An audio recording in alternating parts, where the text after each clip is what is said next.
What if the greatest political power in history wasn't built on battlefields or through royal decrees, but along winding paths through deserts, mountains, and uncharted seas? Picture this, a world without roads, without borders as we know them, where the fate of empires rested not on swords alone, but on the movement of spices, silks, and ideas across vast, untamed landscapes.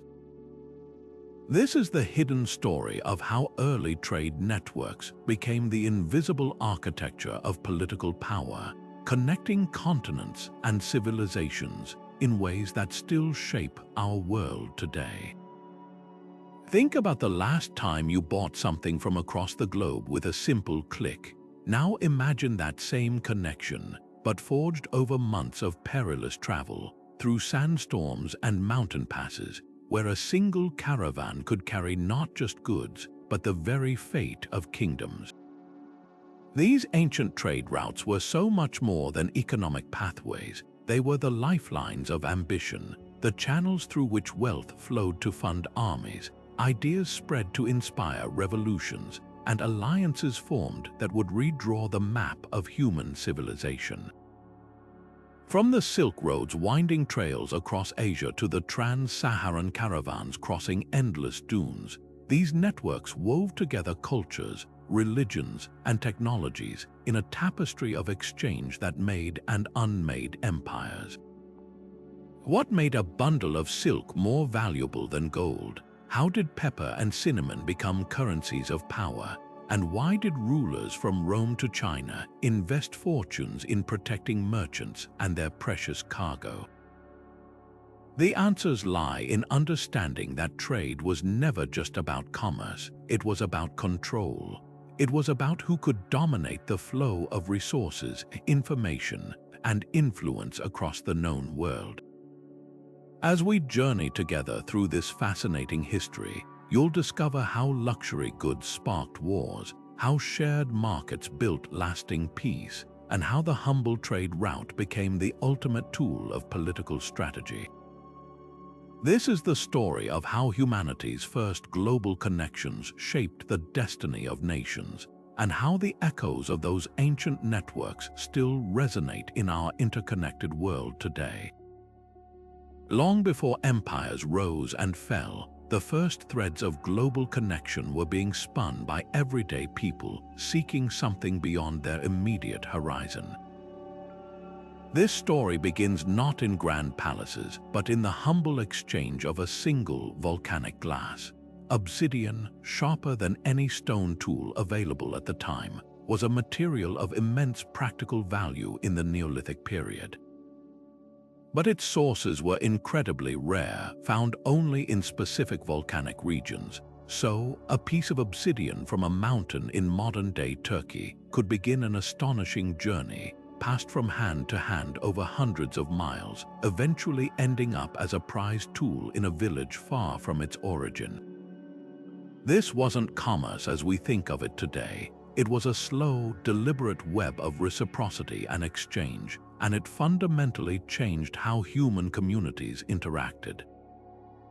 Imagine the awe of an artisan in ancient Mesopotamia, thousands of years before the Common Era, holding a piece of lapis lazuli.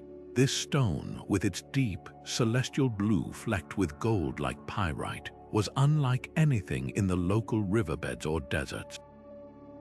Its only known source was a single, remote valley in the mountains of modern-day Afghanistan. For this stone to travel over 1,500 miles across towering peaks and arid plains to reach the workshops of Sumer indicates a network of connections far more sophisticated than we often credit to these ancient times. It tells us that the human desire for the rare, the beautiful, and the spiritually significant was a powerful engine for exploration and connection long before the invention of writing or the wheel. Geography was the silent architect of these early networks. People didn't randomly wander into the unknown. They followed the paths of least resistance that nature provided. River valleys like the Nile, the Tigris, and Euphrates and the Indus acted as natural highways, their fertile banks supporting communities that could produce surplus goods for trade. Coastlines offered another route where early sailors could hop from one settlement to another, never venturing too far from the sight of land. Even daunting mountain passes, like those separating Mesopotamia from the Iranian plateau, became well-trodden routes because they connected regions with vastly different resources. A community in the highlands might have access to precious metals and timber, while their lowland neighbors cultivated grains and textiles. This geographical diversity created the first incentives for trade. The objects that moved along these routes were often small but carried immense value, not always in a purely economic sense. Cowry shells from the Maldives in the Indian Ocean have been found buried in ancient graves in China, thousands of miles from their origin. These smooth, glossy shells became a near-universal symbol of wealth and status across continents.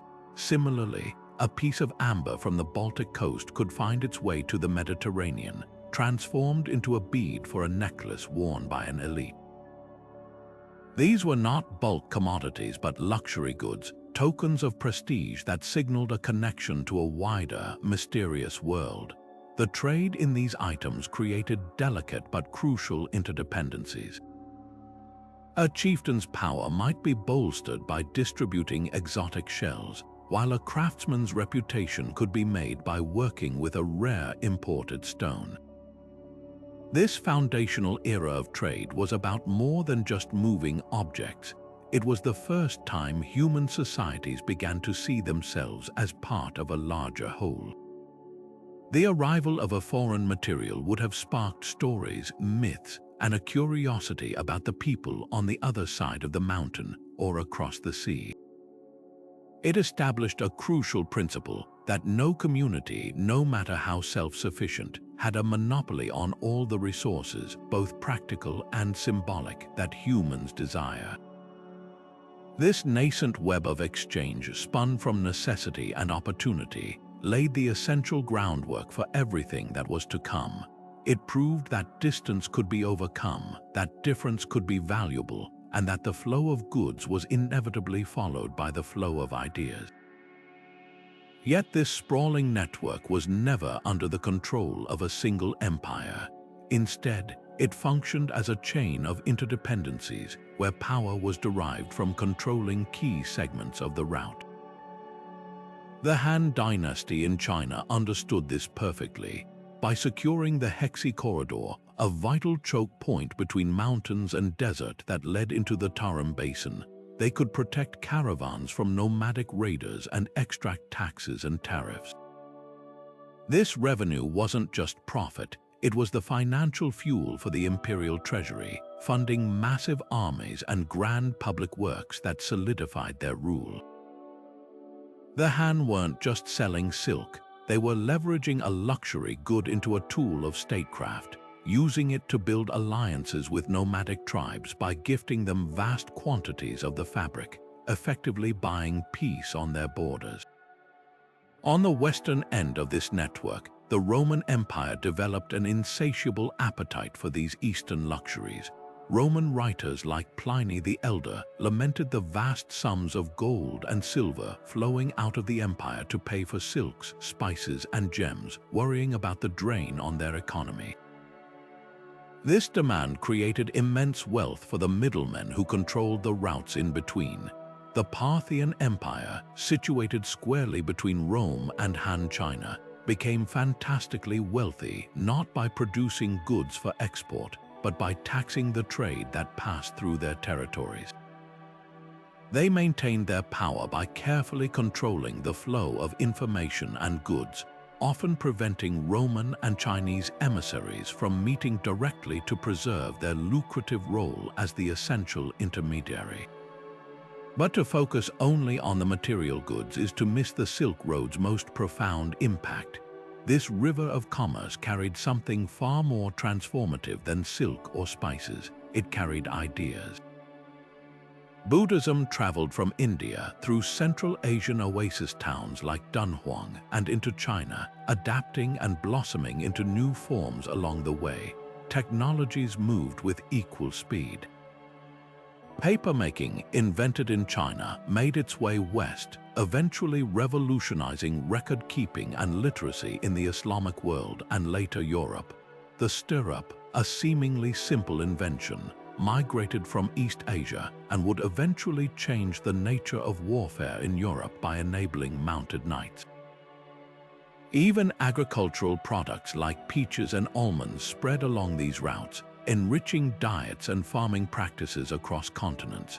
The true legacy of the Silk Road, therefore, is not found in a list of traded commodities, but in the undeniable reality that it made the world smaller.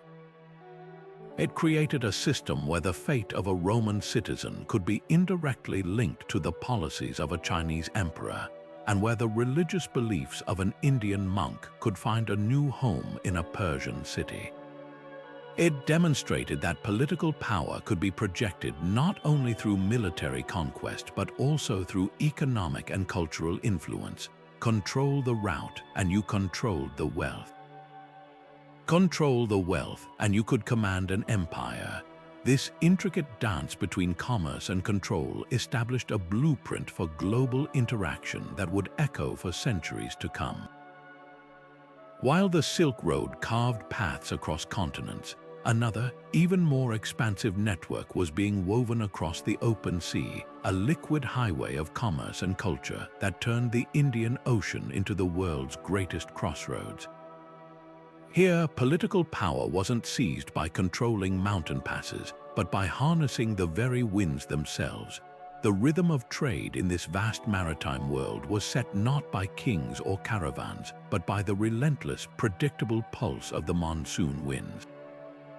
For 6 months of the year, the winds blew steadily from the southwest, pushing ships from the Arabian Peninsula and the coast of Africa toward India and the Spice Islands of Southeast Asia.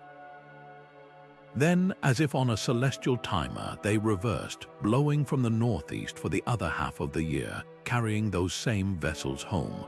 This natural clock created a system of incredible efficiency and reliability, enabling voyages of astonishing distance and scale.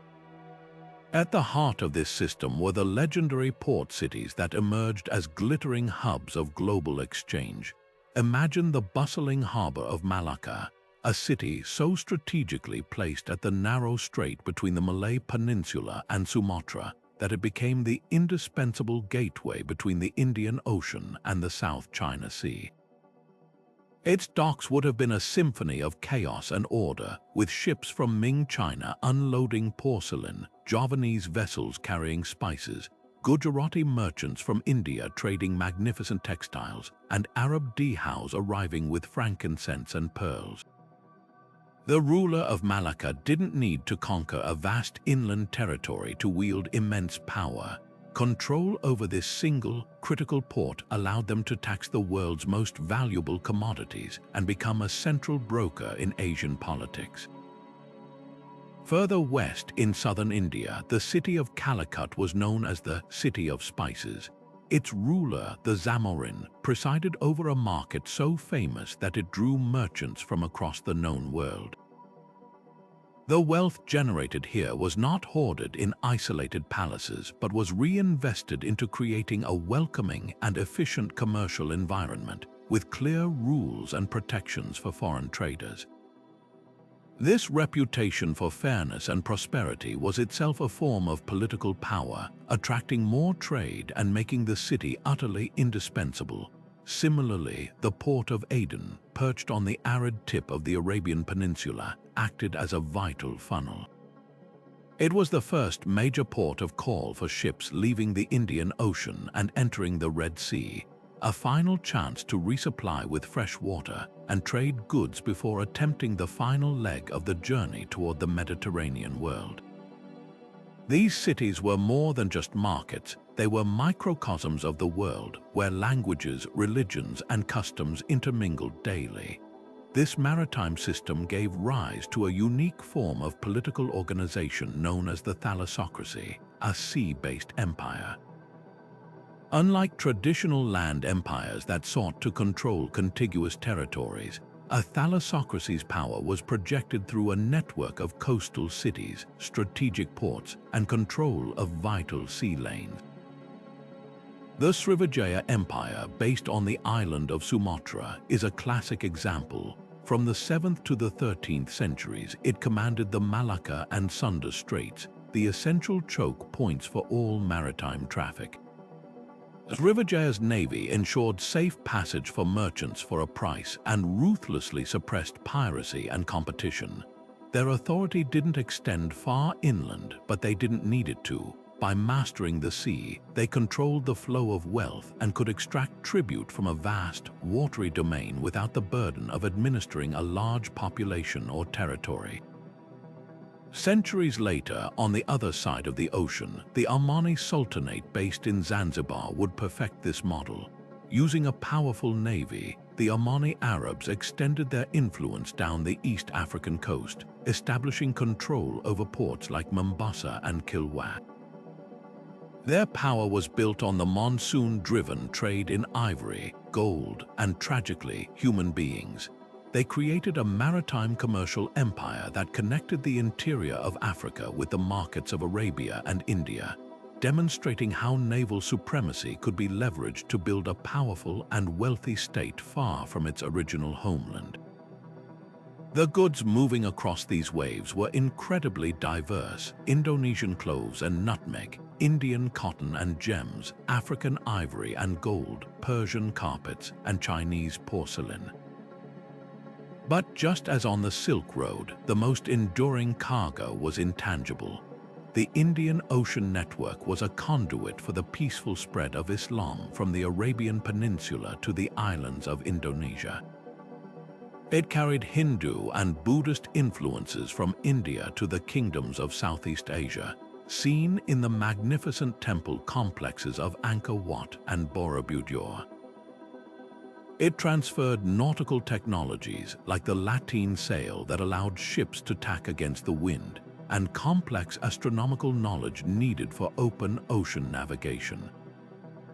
This created a deeply interconnected world, a system of shared commercial practices, cultural exchange, and diplomatic recognition that functioned smoothly for centuries before European ships ever arrived in search of a route to the source of these riches.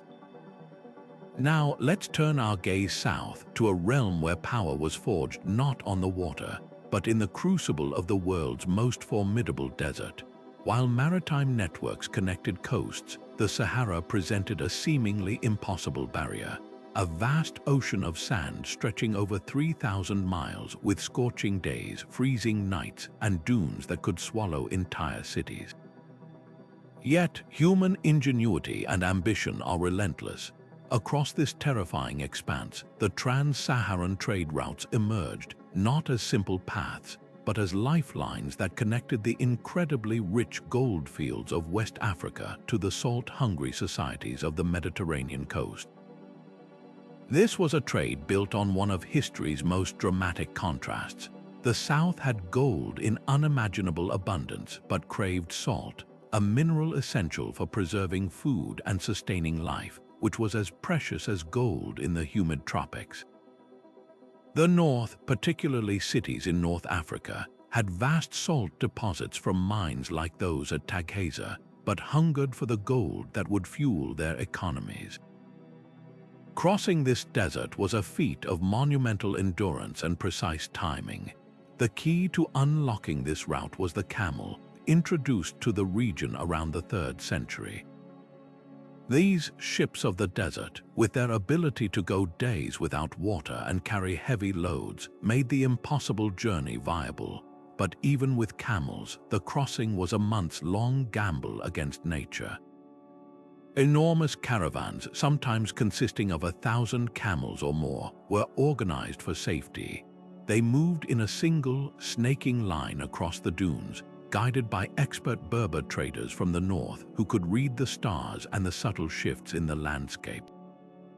The silence of the desert would have been broken only by the creak of saddles, the soft footfalls of the camels, and the wind, a constant, whispering companion on a journey where a single missed oasis or a sudden sandstorm meant certain death for everyone involved. The wealth generated from successfully bridging this geographic divide was staggering, and it flowed directly into the treasuries of emerging West African empires. The Ghana Empire, flourishing between the 6th and 13th centuries, was the first to master the economics of this trade. Its rulers did not necessarily mine the gold themselves. Instead, they controlled its export. They positioned their capital, come by sail, at a strategic nexus where the major trade routes from the north met the paths leading to the gold fields in the south. Every ounce of gold that moved north and every load of salt, cloth, and copper that came south was taxed. This system made the kings of Ghana phenomenally wealthy. Arab historians of the time wrote with awe about the empire's splendor, describing a court where even the dogs wore collars of gold and silver, and where the king could command an army of 200,000 warriors, a force funded entirely by trade tariffs. This model of building power through commerce rather than pure conquest was perfected by the Mali Empire that followed. Its most famous ruler, Mansa Musa, who reigned in the early 14th century, became the literal embodiment of trade-derived power. His legendary pilgrimage to Mecca in 1324 was less a religious journey and more a rolling spectacle of economic might. Traveling with a retinue of tens of thousands, including soldiers, servants, and merchants, and carrying so much gold that it was practically a currency reserve on the move, Mansa Musa spent and gifted with breathtaking generosity along his route. When his caravan passed through Cairo, the influx of gold was so immense that it reportedly depressed the value of the metal in the city's markets for over a decade. This was not mere extravagance, it was a calculated act of geopolitical theater. By displaying his nearly limitless wealth, Mansa Musa put Mali on the map of the known world literally overnight. European and Middle Eastern cartographers began including his empire and his likeness on their maps, and his fame established diplomatic and trade relations with powerful kingdoms from Morocco to Egypt. The political power gained from this trade wealth was profound. The Mali emperors used it to create a sophisticated and centralized administration, governing a vast and diverse territory through appointed governors and a professional army that kept the trade routes secure from bandits and rival states. This security encouraged even more trade, creating a virtuous cycle of wealth and stability. The wealth also funded a flourishing of culture and learning in great cities like Timbuktu, which became renowned centers for scholarship, with vast libraries and universities that attracted thinkers from across Africa and the Middle East. The trans-Saharan trade, therefore, did more than just make kings rich. It built enduring empires, fostered intellectual revolutions, and projected African power onto a global stage, proving that the control of commerce could elevate a civilization to legendary status. Far to the north, beneath the endless summer sun and long winter nights of Europe, another powerful trade network was quietly knitting together a world of forests, rivers, and sea. While the Silk Road and Indian Ocean routes connected established empires, the Amber Road and its associated northern networks were instrumental in building new centers of power from the ground up.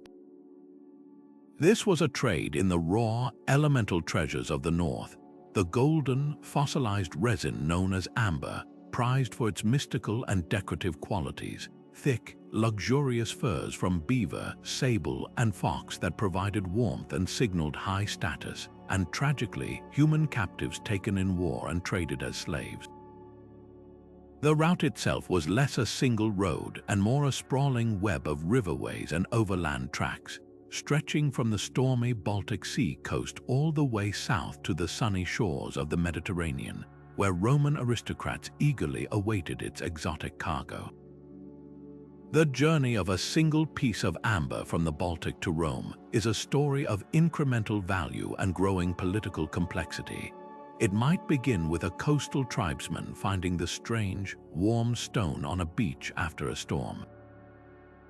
He would trade it to a local chieftain who would amass a collection. From there, it would be passed along a chain of intermediaries, Germanic tribes like the Goths and the Vandals, who controlled the river systems of Central Europe. These groups did not merely facilitate trade, they grew powerful because of it. Controlling a stretch of a navigable river like the Vistula or the Elbe was like owning a toll booth on a highway of wealth. The chieftains who secured these territories could tax the goods moving through them, accumulating the capital needed to reward their warriors, forge alliances with other tribes through generous gifts, and fund raids on rivals. The amber itself was transformed from a curious natural object into a symbol of authority and connection to the wider, civilized world. This system of northern exchange reached its zenith with the Viking traders of the 8th to 11th centuries, who mastered these routes with terrifying efficiency. We often picture them as raiders, and they were, but their longships were equally adept as cargo vessels. They exploited the same river networks that had carried amber for centuries, but they pushed further, reaching deep into the heart of Russia and down to the Black Sea, connecting the Baltic directly to the wealthy Byzantine Empire and the Abbasid Caliphate. In the east, they were known as the Rus, and they established key trading posts like Novgorod and Kiev. Here, they didn't just trade, they built kingdoms. Their power was a direct result of their control over the flow of northern luxuries. They collected tribute in fur, honey, and wax from Slavic tribes, which they then transported south to markets in Constantinople and Baghdad, returning with silk, silver coins, and spices. The immense wealth generated from this trade is stunningly visible in archaeological finds across Scandinavia. Massive hoards of Islamic silver dirhams and Byzantine jewelry buried for safekeeping. This silver didn't just make chieftains rich, it fundamentally altered the political landscape. A successful trader-raider with enough silver could build a larger warship, recruit a bigger crew, and challenge the authority of existing kings. This influx of capital fueled the consolidation of the early Scandinavian kingdoms, as ambitious leaders used their wealth to create loyal retinues of warriors and construct centralized strongholds. The control of trade routes became the primary arena for political competition, determining who would rise to become a king and who would be relegated to a footnote in history. The story of the Amber Road and the Viking trade networks powerfully demonstrates that the dynamics of commerce and power were a universal language, spoken as fluently in the foggy north as it was in the deserts and oceans of the south. It wasn't just about spices and silk, it was about amber and Arctic fox pelts.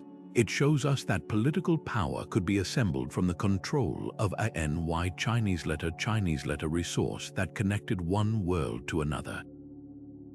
These northern chieftains and Viking merchants were every bit as strategic as the emperors of Rome or the sultans of Oman, using their command of geography and commerce to build influence, forge empires, and irrevocably shape the destiny of Europe. Yet the most fascinating political entities to emerge from this ancient web of exchange were not sprawling land empires, but remarkably nimble and powerful city-states, places that proved you didn't need to control vast territories to command global influence. These were the ultimate specialists in the geopolitics of trade, leveraging their unique geography and mercantile genius to operate as independent powers on the world stage. Nowhere is this more evident than with the Phoenician cities of Tyre and Sidon, which flourished along the narrow coastal strip of the Levant around 3,000 years ago.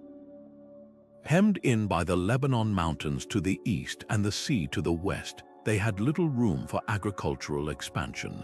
Their survival, and ultimately their spectacular success, depended entirely on turning to the Mediterranean. They became the first great maritime merchants of the ancient world, their iconic bireme galleys becoming a common sight from the Nile Delta to the Strait of Gibraltar. The Phoenician model was revolutionary. Instead of conquering and administering large hinterlands, they established a network of trading posts and colonies along coastlines, strategically placed to access resources and serve as safe harbors.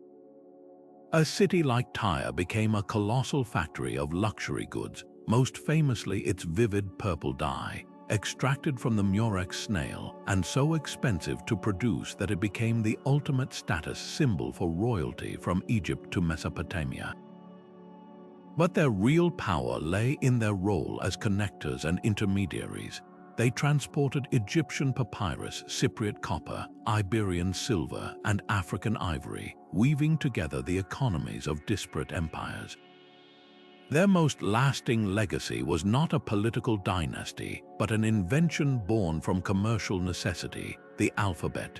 This simplified system of writing, far easier to learn than cuneiform or hieroglyphics, spread across the Mediterranean because it was an incredibly efficient tool for merchants to keep records, draft contracts, and communicate across cultures.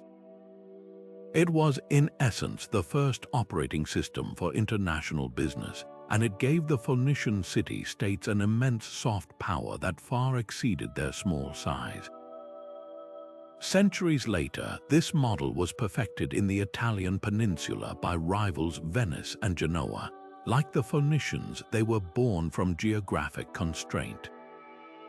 Venice was literally built on wooden pilings driven into the mudflats of a lagoon, a seemingly impossible location that offered a priceless advantage, natural defense from the land-based armies that constantly fought over the Italian mainland. This safety allowed the Venetians to focus single-mindedly on the sea. They positioned themselves as the critical link between two worlds, the wealthy markets of Western Europe, hungry for the luxuries of the East, and the Byzantine Empire and Islamic world, which controlled access to the Silk Road's terminus. A Venetian merchant galley arriving in Alexandria was not just a ship, it was a floating embassy, a bank, and a warehouse all rolled into one. The wealth generated from this trade was staggering, and it was channeled directly into building a state that was both a republic and a corporation. The Venetian government didn't just regulate trade, it actively organized and financed it. The state-owned Arsenal shipyard was a marvel of pre-industrial production, capable of prefabricating and assembling an entire merchant galley in a single day. This naval power was used not for territorial conquest, but to ruthlessly protect trade routes, combat piracy, and secure exclusive trading privileges with foreign rulers. Venetian diplomats, renowned for their skill and espionage, negotiated favorable treaties that gave Venetian merchants tax breaks, their own warehouses, and legal autonomy in ports from Constantinople to London. The city-state's currency, the gold ducat, became the dollar of its day, a universally trusted and accepted medium of exchange across the Mediterranean and beyond.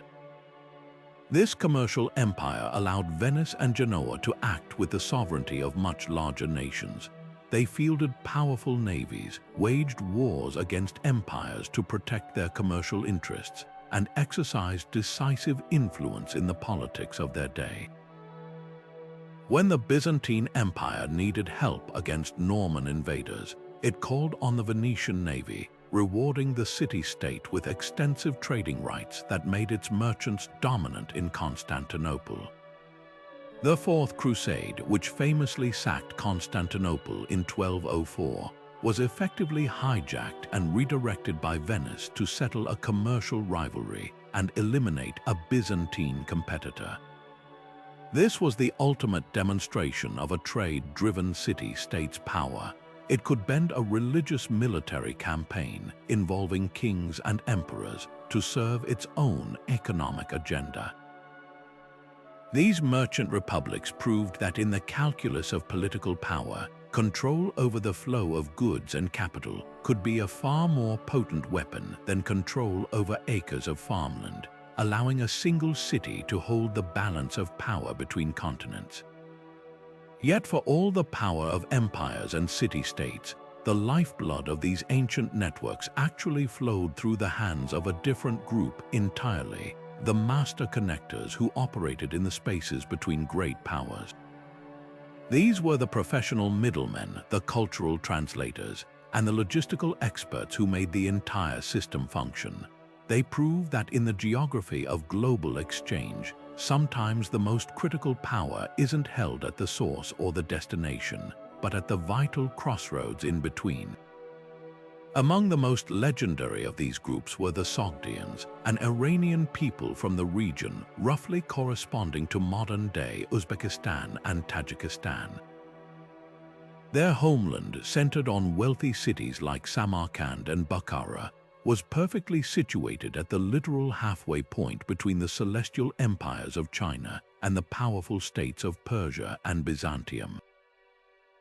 This wasn't just a fortunate accident of geography, it was a platform for building a unique form of influence. The Sogdians didn't merely transport goods, they mastered the entire ecosystem of long-distance trade.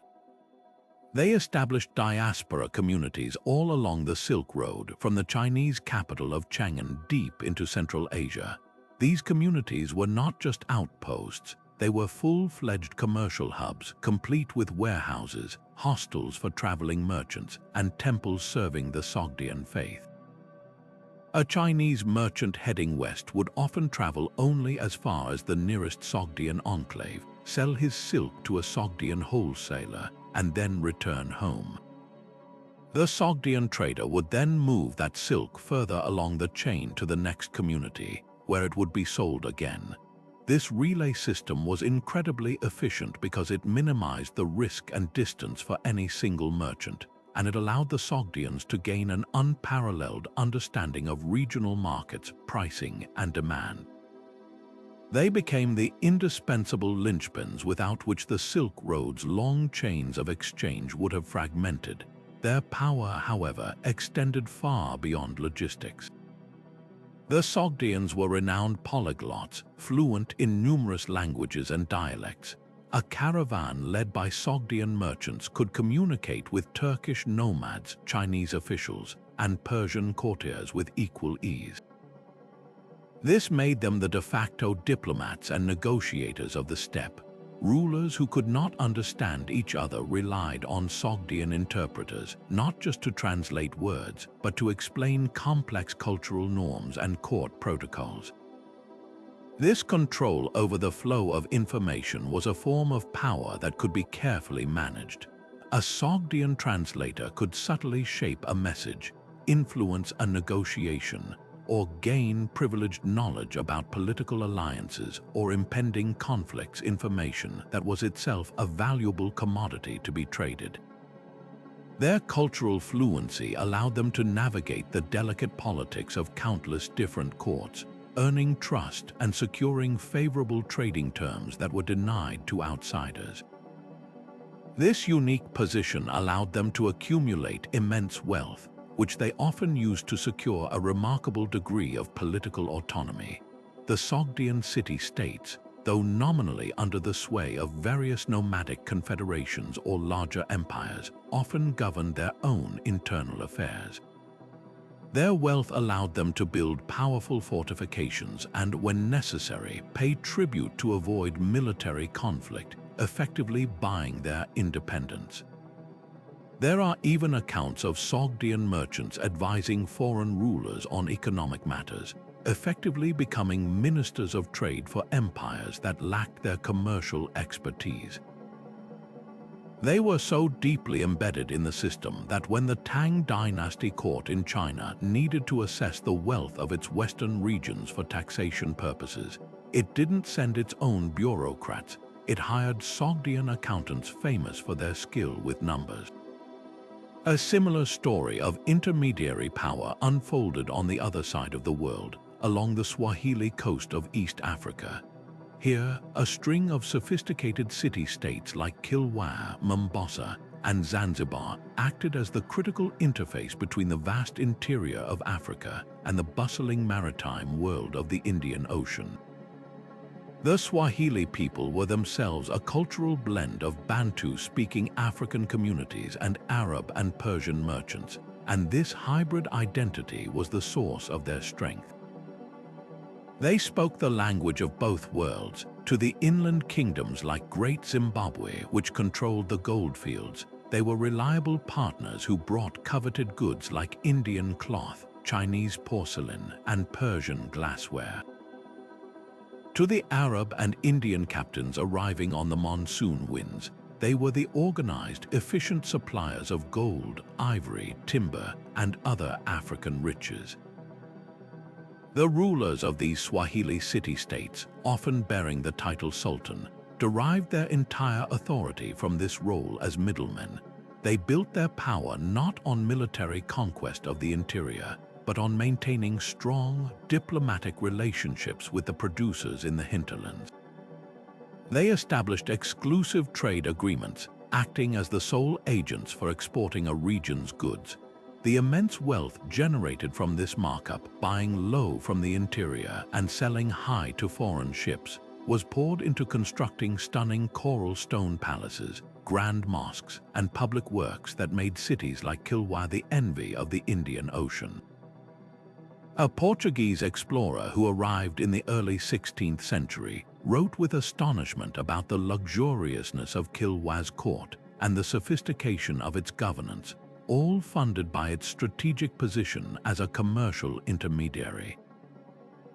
The story of these middlemen, from the Sogdian merchants of Samarkand to the Swahili sultans of Kilwa, reveals a profound truth about early globalization.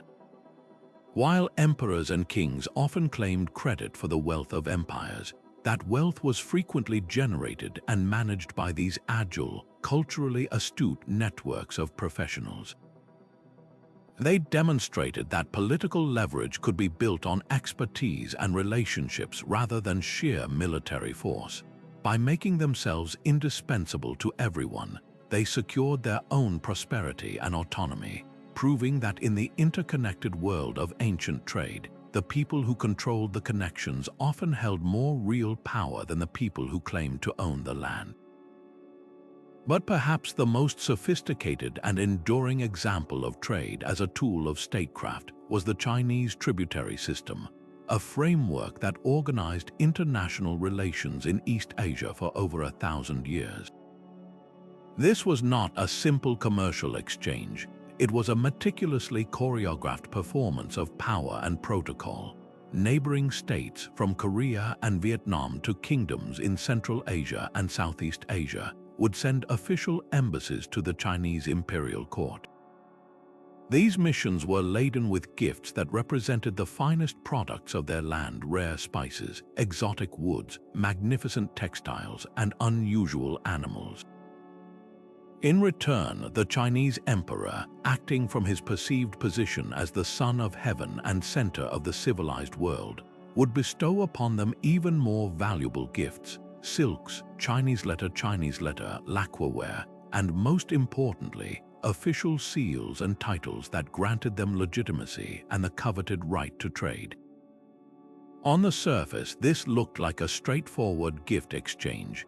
In reality, it was a profound political act. By presenting tribute, a foreign ruler was publicly acknowledging China's cultural and political supremacy, buying themselves into a system that offered immense benefits. In return for this symbolic submission, they received Chinese military protection against their enemies, access to the world's largest and most advanced economy, and the cultural prestige that came with being a recognized partner of the Middle Kingdom. The Chinese court, for its part, could project its power and influence across the continent without the enormous cost and risk of constant military campaigns. They created a stable, hierarchical international order where diplomacy and commerce were inextricably linked, ensuring peace on their borders and affirming their own cosmic role as the pinnacle of civilization. This system was so effective that it became the model for interstate relations in East Asia long after the dynasties that created it had fallen. This delicate dance of diplomacy through goods was a global phenomenon, practiced with equal nuance far from the Chinese court. In medieval Europe, the exchange of extravagant gifts was a primary language of politics among royalty. A king might send a rival a magnificent warhorse or a jewel-encrusted sword, not merely as a friendly gesture, but as a calculated display of his own wealth and access to rare resources, a silent message of his power and reach. The famous journey of the Sri Lankan king Parakramabar, who II in the 13th century sends a delegation with gifts to the Sultan of Egypt, illustrates this perfectly. The gifts included elephants, spices, and rubies, items intended to dazzle the Sultan and negotiate better treatment for Muslim traders in Sri Lanka, thereby safeguarding a crucial source of economic revenue through a diplomatic overture. Perhaps the most telling examples of trade's diplomatic power are found not in the exchanges that happened, but in those that were refused. When Queen Elizabeth I of England wanted to open trade with the mighty Ming dynasty, her emissaries were politely but firmly turned away. The Chinese court saw no need for what the English had to offer and viewed them as having no place within their tributary world order. This rejection was a stark lesson in the limits of hard power. Despite England's growing naval strength, it could not force its way into a system built on centuries of established economic and diplomatic tradition. Similarly, the infamous Canton system established by the Qing dynasty in the 18th century was a powerful form of trade diplomacy. It restricted all European trade to a single port and through a small guild of licensed Chinese merchants, dictating the terms, prices, and procedures. This was not a negotiation between equals. It was a set of rules imposed by a confident empire that viewed foreign merchants as supplicants, effectively using access to its market as a tool to manage and contain foreign influence. For decades, European powers had to accept these terms, demonstrating that control over coveted trade goods could be a more effective form of power than military threats. These intricate exchanges show us that long before modern embassies and international treaties, the language of global politics was spoken through the movement of silks, spices, and precious stones, weaving a world where commerce and diplomacy were one and the same. This incredible wealth generated from global exchange did not simply fill royal treasuries for display. It was the essential fuel for the engines of war and expansion. To understand the rise of history's greatest empires, we must follow the money, and that trail almost always leads directly back to the marketplace and the trade route. A ruler's ambition to conquer new territories was meaningless without the means to pay, feed, and equip an army, and it was the steady, taxable flow of commerce that provided this crucial capital. Consider the sheer cost of maintaining a standing army in the ancient world. A single legionary in the Roman army required a salary, his weapons and armor had to be forged, his stomach needed to be filled, and his family back home might receive a pension. Multiply that by tens of thousands of soldiers, and the financial burden becomes astronomical. Conquest was an incredibly expensive business, and the only way to afford it was to control the sources of immense recurring wealth. The Roman Empire provides the quintessential example of this principle in action. The city of Rome itself, with a population that eventually swelled to over 1 million people, could not possibly feed itself with the agricultural output of its local Italian countryside. The solution was to look outward to conquer the breadbaskets of the Mediterranean. The annexation of Egypt was a strategic masterstroke of economic warfare. The fertile Nile Delta became the personal granary of Rome, with a massive fleet of grain ships making constant voyages across the sea in a supply operation that dwarfed any military campaign. This state-subsidized import of Egyptian grain, known as the annona, was what kept the urban populace of Rome fed and, perhaps more importantly, prevented the bread riots that could topple an emperor. But the funding for this entire system, the ships, the sailors, the administrators, came from the vast revenues generated by trade across the empire. Taxes on the movement of goods through ports like Ostia, tariffs on spices and silks arriving from the east, and the wealth extracted from mineral-rich provinces like Hispania provided the financial foundation that allowed Rome to secure its food supply and thus maintain the stability necessary to project its legions even further. This model of using trade revenue to fund territorial expansion was perfected by the Mongol Empire in the 13th century. While often remembered for the terrifying speed of their horseback conquests, the Mongols' true genius lay in what they did after the battles were won. Having created the largest contiguous land empire in history, they faced a monumental challenge: how to govern and profit from it. Their brilliant solution was to actively protect and promote commerce along the Silk Road. Recognizing that a peaceful, flourishing trade route was far more valuable than a looted and deserted one, they established the Pax Mongolica, a period of unprecedented stability across Asia. They standardized tolls and taxes, cracked down on banditry, and built way stations a day's travel apart to ensure the safety of merchants. The revenue from this secure and booming trade was staggering. It flowed directly into the coffers of the Great Khan, funding the immense administrative cost of running the empire and financing further military campaigns. The Mongol armies, therefore, were not just sustained by plunder, but by a sophisticated and deliberate economic policy that treated the Silk Road as the empire's central artery. This pattern repeats itself across continents and eras. In medieval West Africa, the Mali Empire used the gold wealth derived from its control of the trans-Saharan trade routes to maintain a large professional army. This army did more than just conquer. It policed the very trade routes that funded it, securing the caravans from raiders and ensuring the continued flow of salt, copper, and luxury goods that enriched the Mansa. Similarly, the Ottoman Empire's control of key land routes and later much of the eastern Mediterranean allowed it to levy heavy tariffs on the spice trade. This revenue financed the formidable Janissary Corps and the massive artillery trains that allowed them to breach the once impregnable walls of Constantinople. Even the construction of defensive infrastructure, the other great drain on a state's treasury, was funded by trade. The mighty fortresses and city walls that defined medieval Europe, the Great Walls of Benin in West Africa, and the fortified caravanserais that dotted the Silk Road were all paid for by taxes on merchants and markets. In the end, the sword that carved out an empire and the wall that defended it were both forged in the furnace of commerce, proving that the power of the trader was ultimately what financed the power of the conqueror. Yet the most transformative cargo moving along these ancient highways was not silk or gold, but something far more powerful: ideas.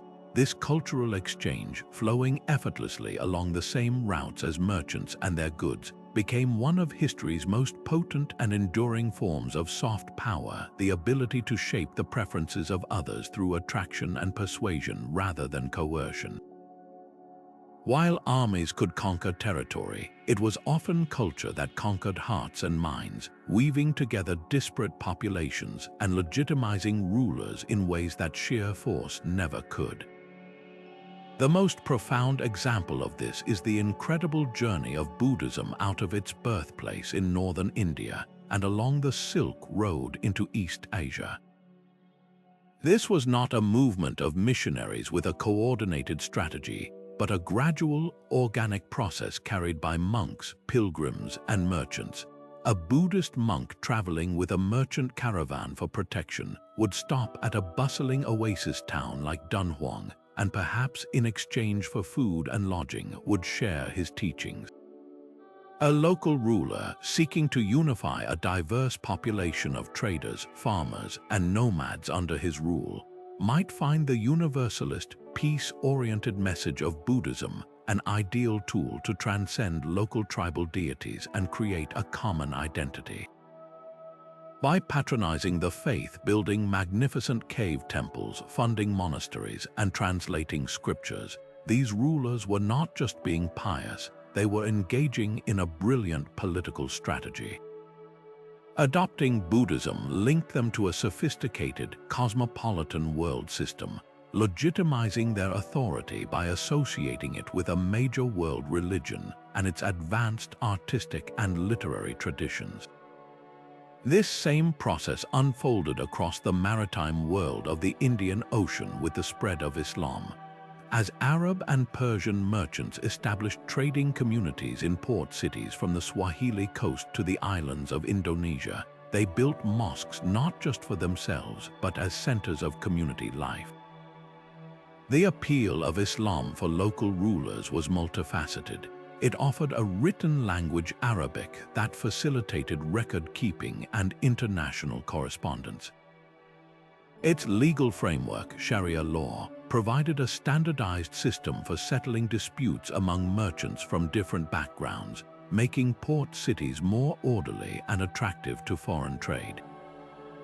For a ruler in Sumatra or Malacca, converting to Islam and promoting it within their court was a strategic decision that immediately integrated them into a vast network of commercial and diplomatic relationships stretching from West Africa to the Middle East. It signaled to Muslim merchants that they were welcome and that their business would be conducted under familiar rules, guaranteeing a steady flow of wealth and powerful allies. This was soft power in its purest form, the magnetic pull of a cultural and religious system that offered tangible economic and political benefits, making adoption a logical choice for ambitious leaders. The movement of aesthetic principles further cemented these bonds of soft power. Artistic styles became a shared visual language that signaled membership in a wider cultural sphere. The influence of Hellenistic art, a legacy of Alexander the Great's conquests, can be clearly seen thousands of miles away in the Buddha statues carved in Gandhara in modern-day Pakistan and Afghanistan. These figures depict the enlightened one with the realistic musculature, draped robes, and serene face of a Greek god, a stunning fusion of Mediterranean and Indian artistic traditions that then traveled further east into China and beyond. Similarly, the distinct blue on white porcelain of China became so coveted across the Islamic world that Persian and Ottoman artisans began to imitate it, creating their own versions that blended Chinese techniques with Islamic motifs. This wasn't mere copying, it was a dialogue conducted through clay and glaze, a testament to how trade inspired new artistic innovations that crossed cultural boundaries. When a ruler filled his palace with such objects or commissioned art in an international style, he was projecting an image of sophistication and worldliness, asserting his place within an elite, cross-continental community.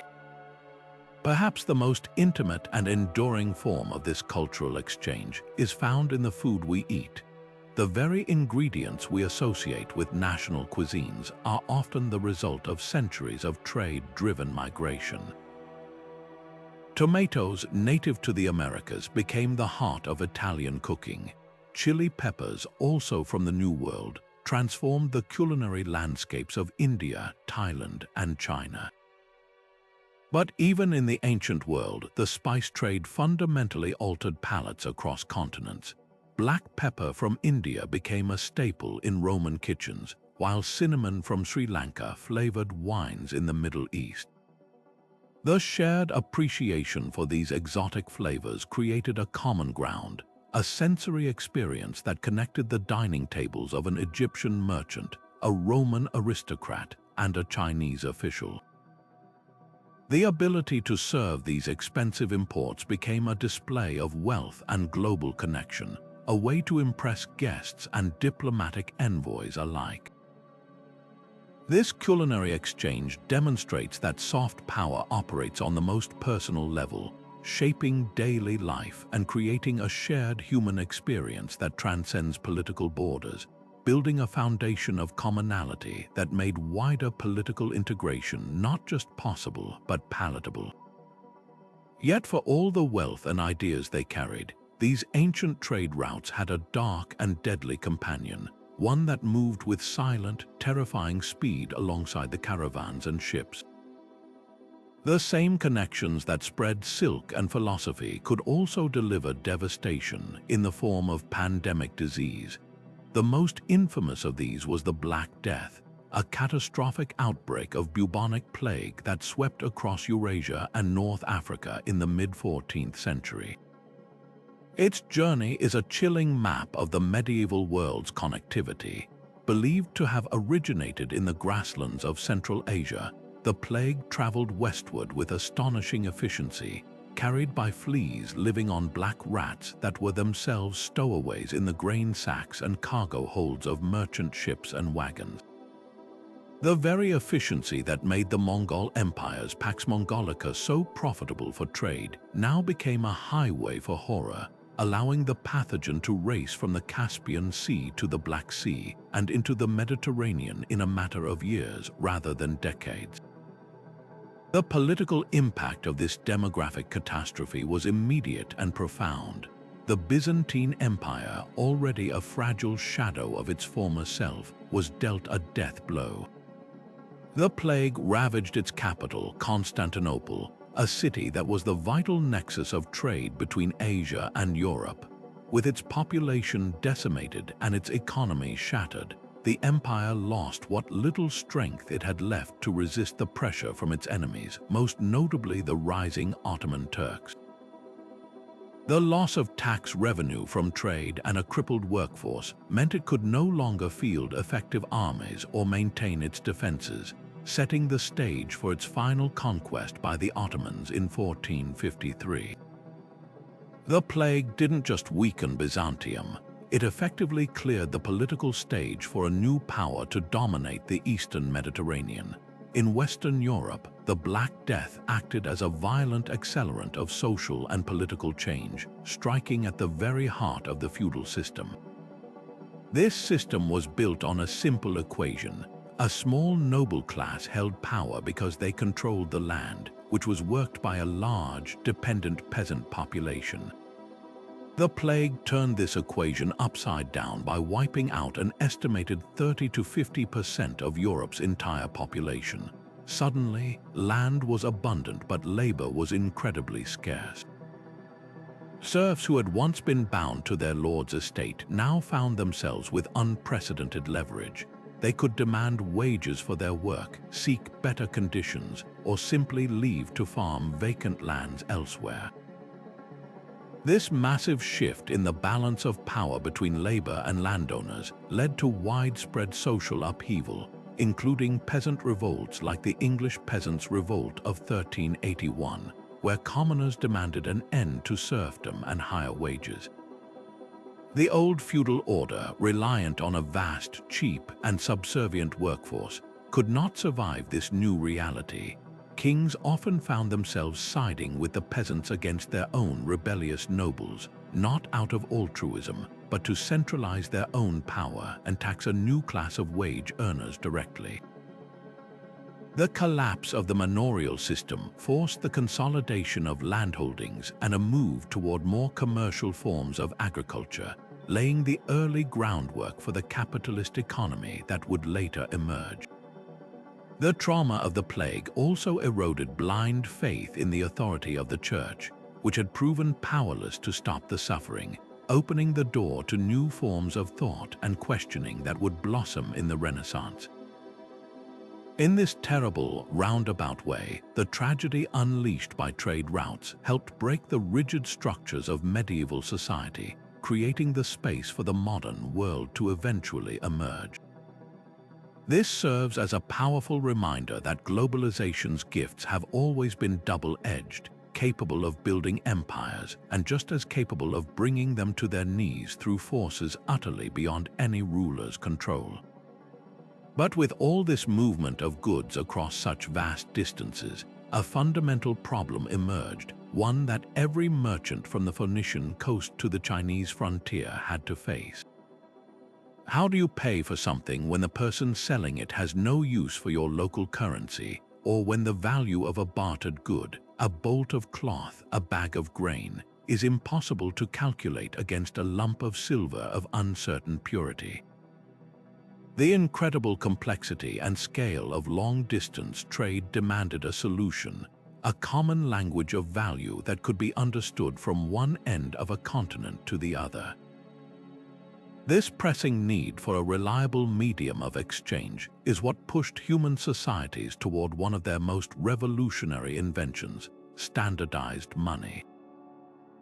And in doing so, it handed political rulers a powerful new tool for building and controlling their domains. The story of coinage begins not in a great empire, but in a small, prosperous kingdom called Lydia, nestled in the western part of what is now Turkey, around the 7th century before the Common Era. The Lydians were fortunate to have the Pactolus River running through their territory, which carried down deposits of electrum, a natural alloy of gold and silver from the mountains. Lydia's merchants were active traders, connecting the powerful empires of Mesopotamia with the emerging city-states of Greece. But electrum had a problem. Its exact ratio of gold to silver varied from one nugget to the next, making every transaction a difficult negotiation over its true worth. The Lydian king's solution was an act of genius that merged commerce with state authority.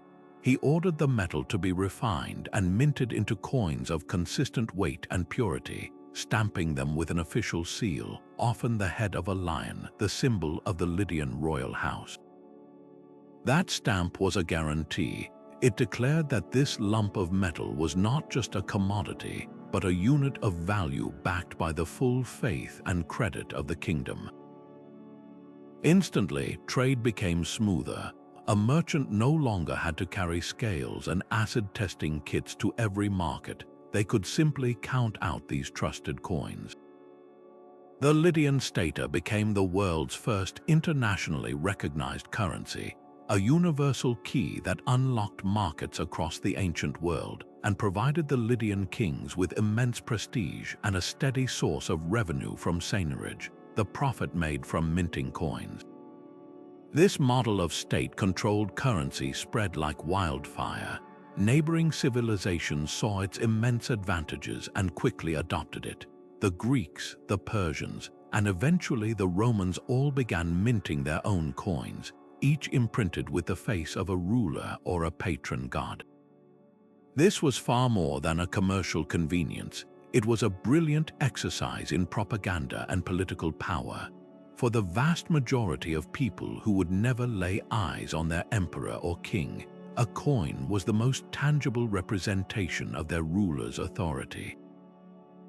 Every time a Roman denarius changed hands in a dusty Gaulish market or a Persian darak was used to pay a caravan guard in Egypt, it was a tiny, silent advertisement for the reach and stability of the empire that issued it. The right to mint coinage became a fundamental privilege of sovereignty, a declaration of economic independence that was every bit as important as raising an army or building a capital city. Yet coins, for all their advantages, had their own limitations. They were heavy, bulky, and dangerous to transport in large quantities over the vastness of the Silk Road. A merchant wanting to buy goods in Chang'an would need a wagon load of silver to pay for them, making him a target for bandits every step of the way. Once again, the demands of commerce spurred another financial revolution, this time in Song Dynasty China during the 11th century. The solution they pioneered was almost unimaginably modern: paper money. The origins of paper currency lay in the practices of Chinese merchants who would deposit their heavy strings of copper coins with trustworthy warehouses in one city, receiving a paper receipt in return. They could then travel to another city, present the receipt, and retrieve their coinage on the other end. It didn't take long for people to realize that the paper receipt itself had value and could be traded directly as a form of payment, bypassing the need to move metal altogether.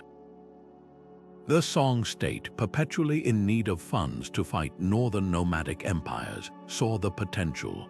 They nationalized this private system, establishing a state monopoly on the issuance of these banknotes, which were backed by reserves of bronze coin and silk. This was a monumental leap. The government could now fund its military campaigns and infrastructure projects not by physically collecting and transporting tons of metal, but by simply printing more money, a power that came with the immense risk of inflation if not managed carefully. The creation of standardized currency, whether stamped in metal or printed on paper, fundamentally altered the relationship between trade and the state. It gave governments an unprecedented ability to manage their economies. They could control the money supply, manipulate the value of their currency to encourage exports or discourage imports, and collect taxes far more efficiently than ever before. A centralized currency also helped to bind a kingdom together economically, discouraging rebellion by making the local economy dependent on the state's financial system. The flow of trade had created the problem of value, and in solving it, humanity handed its rulers the levers of macroeconomic policy, tools that are still used by every government on Earth today. The humble coin and the simple banknote, born from the needs of the merchant, became the bedrock of the modern state. History's grand trade networks, for all their resilience and wealth-generating power, were never permanent fixtures. They were living systems vulnerable to the shifting tides of climate, politics, and technology. Just as their rise could build empires, their decline or sudden redirection could tear them down with breathtaking speed, demonstrating that a civilization's lifeline could also become its noose. The fall of the Western Roman Empire offers a stark lesson in this brutal reality. For centuries, the entire Mediterranean had functioned as a Roman lake, a unified economic zone where grain from Egypt, olive oil from Tunisia, and wine from Gaul moved with predictable regularity to feed the million-strong capital and its legions. This system wasn't just a convenience, it was the central pillar of imperial power.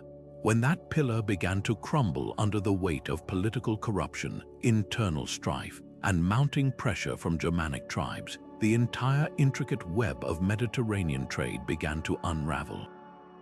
The consequences were catastrophic and cascading. As imperial authority weakened, the legions could no longer guarantee the safety of roads and sea lanes. Pirates and bandits became a constant threat, making long-distance commerce a perilous gamble. With trade routes severed, the flow of tax revenue that funded the army and the bureaucracy dried up. Cities which depended on this imported food and goods began to shrink and impoverish. The city of Rome itself, which had received a daily dole of African grain, saw its population plummet as that lifeline was cut. This created a vicious cycle. Less trade meant less money for the state, which meant less security, which led to even less trade.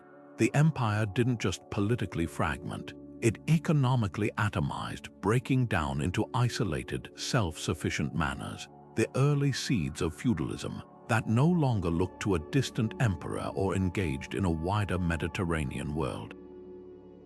The unity forged by commerce had dissolved, and with it the political order it sustained. A similar story of network collapse unfolded centuries later along the Silk Road, but for a different reason. The Mongol Empire had created the greatest era of transcontinental connectivity the world had ever known, the Pax Mongolica. But this golden age was entirely dependent on the stability and unity of Mongol rule. When the empire began to fragment into rival khanates in the mid-14th century, that hard-won stability shattered. The Silk Road, once a protected highway, became a contested borderland between warring Mongol states.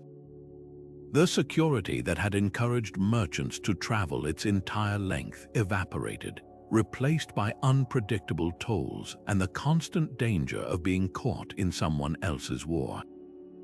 The cost and risk of overland trade skyrocketed, making the long journey from the Mediterranean to China far less attractive. This political instability was the final blow to a route already struggling with another, even deadlier problem: the Black Death. The very connectivity the Mongols had fostered provided the perfect transmission network for the pandemic, which ravaged the trading cities and oasis towns that were the route's essential way stations.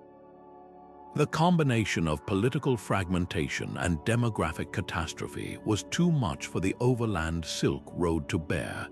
As it declined, the empires and cities that had grown fat on its traffic, from the Ilkhanate in Persia to the Yuan dynasty in China, found their primary source of wealth and legitimacy drying up.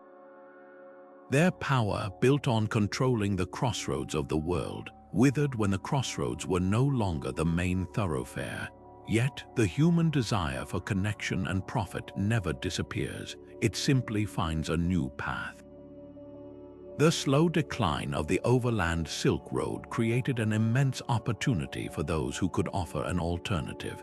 This is where we see the brilliant, ruthless strategy of the rising Ottoman Empire come into focus.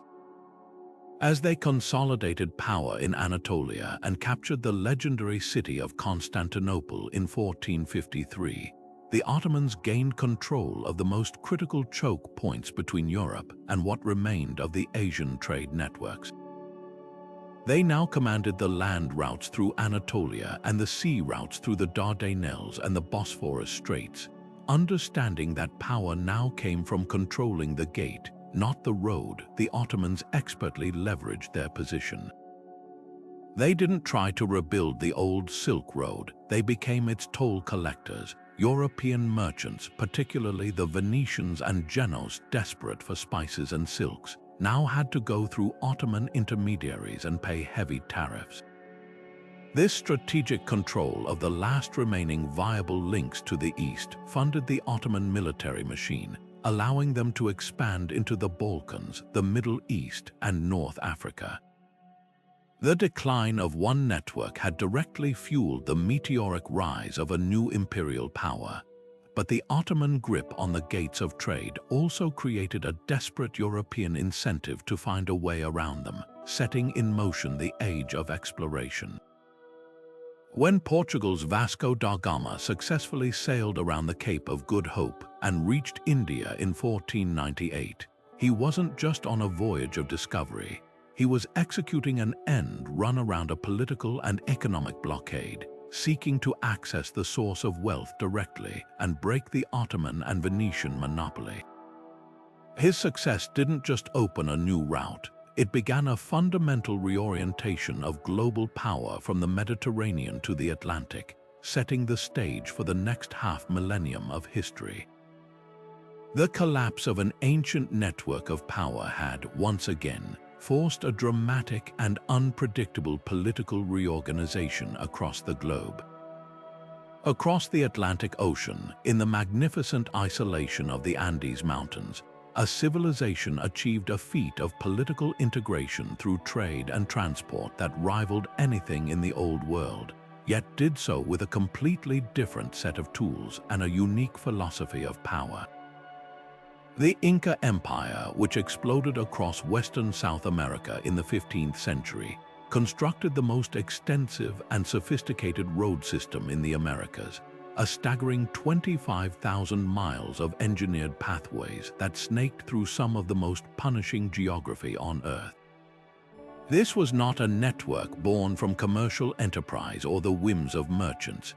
It was the ultimate expression of state control, a physical web designed with one primary purpose: to bind a vast and diverse empire directly to the will of the emperor, the Sapa Inca, in the sacred capital of Cusco. Imagine a highway system built without iron tools, without wheeled carts, and without horses or oxen to pull them. The Inca achievement is all the more astonishing for these limitations. Their roads were masterpieces of pragmatic engineering tailored to the brutal terrain. In the coastal deserts, they built low, straight walls to mark the path and prevent drifting sand from obscuring the way.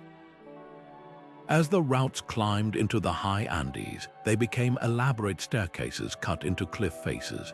To cross deep ravines, Inca engineers suspended breathtakingly strong suspension bridges woven from native grasses, which they rebuilt in community-wide efforts every year or two. These were not mere trails, they were officially state-maintained highways, often paved with stone and equipped with drainage ditches to handle the torrential rains of the highlands. This infrastructure served as the empire's central nervous system, and its most vital function was the rapid movement of information. A corps of highly trained relay runners, known as chasquis, were stationed in small huts called tambos spaced at intervals of about 1.5 miles along the roads, a distance a fit runner could cover at top speed in the thin mountain air. A message or a piece of fresh fish for the Sopa Inca's table could be passed from one runner to the next, racing up and down the mountains at a pace that could put modern-day courier services to shame.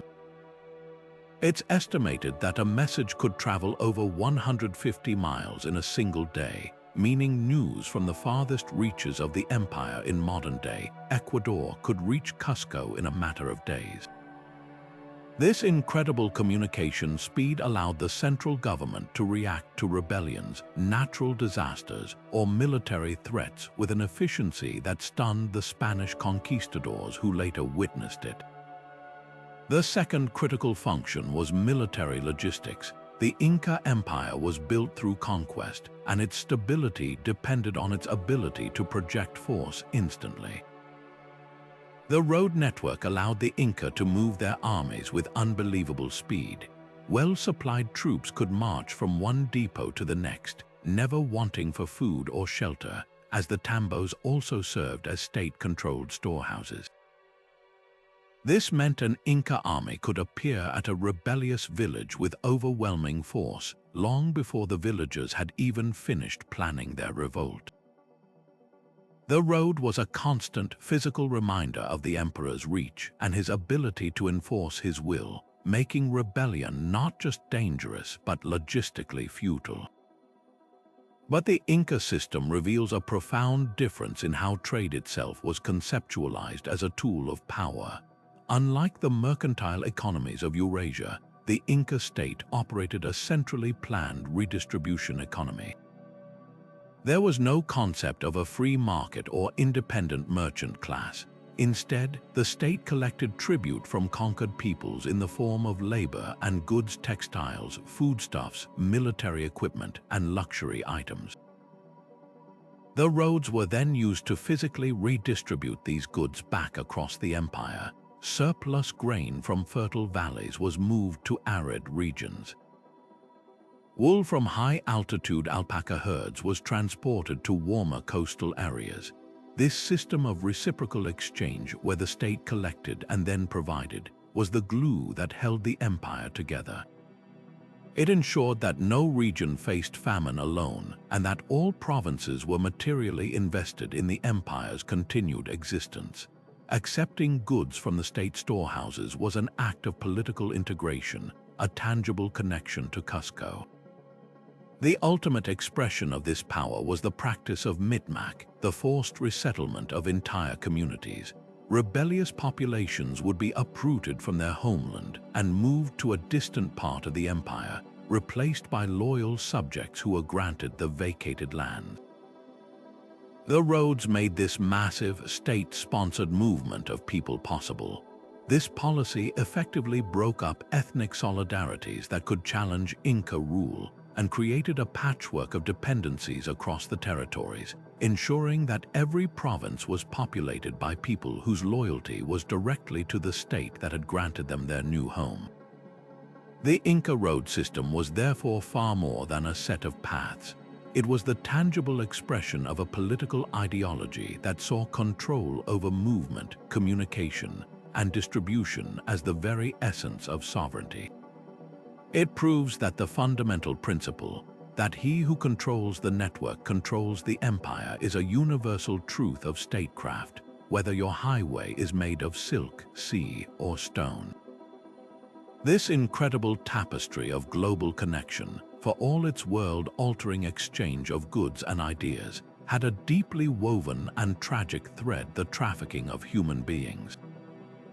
To fully understand the political power derived from these networks, we must confront the uncomfortable truth that the movement of spices, gold, and textiles was often shadowed by the forced movement of people. Many of the empires that grew rich from trade did so not only by taxing luxury goods, but also by participating in and perpetuating systems of slavery, turning human lives into a commodity that fueled both economies and state machinery. This was not a peripheral activity. In many cases, it was central to the structure of power. Across the Indian Ocean, the monsoon winds that carried fragrant spices and fine silks also carried slave ships. The demand for labor was insatiable. Wealthy households in the bustling port cities of the Arabian Peninsula, Persia, and India sought enslaved people for domestic service, while the vast date palm plantations of southern Iraq and the pearl diving operations in the Persian Gulf required enormous numbers of workers under brutal conditions. To meet this demand, a sophisticated and horrifying network emerged. East African coastal rulers who had grown powerful as middlemen in the gold and ivory trade now found a new, devastatingly profitable export: human captives acquired from the interior.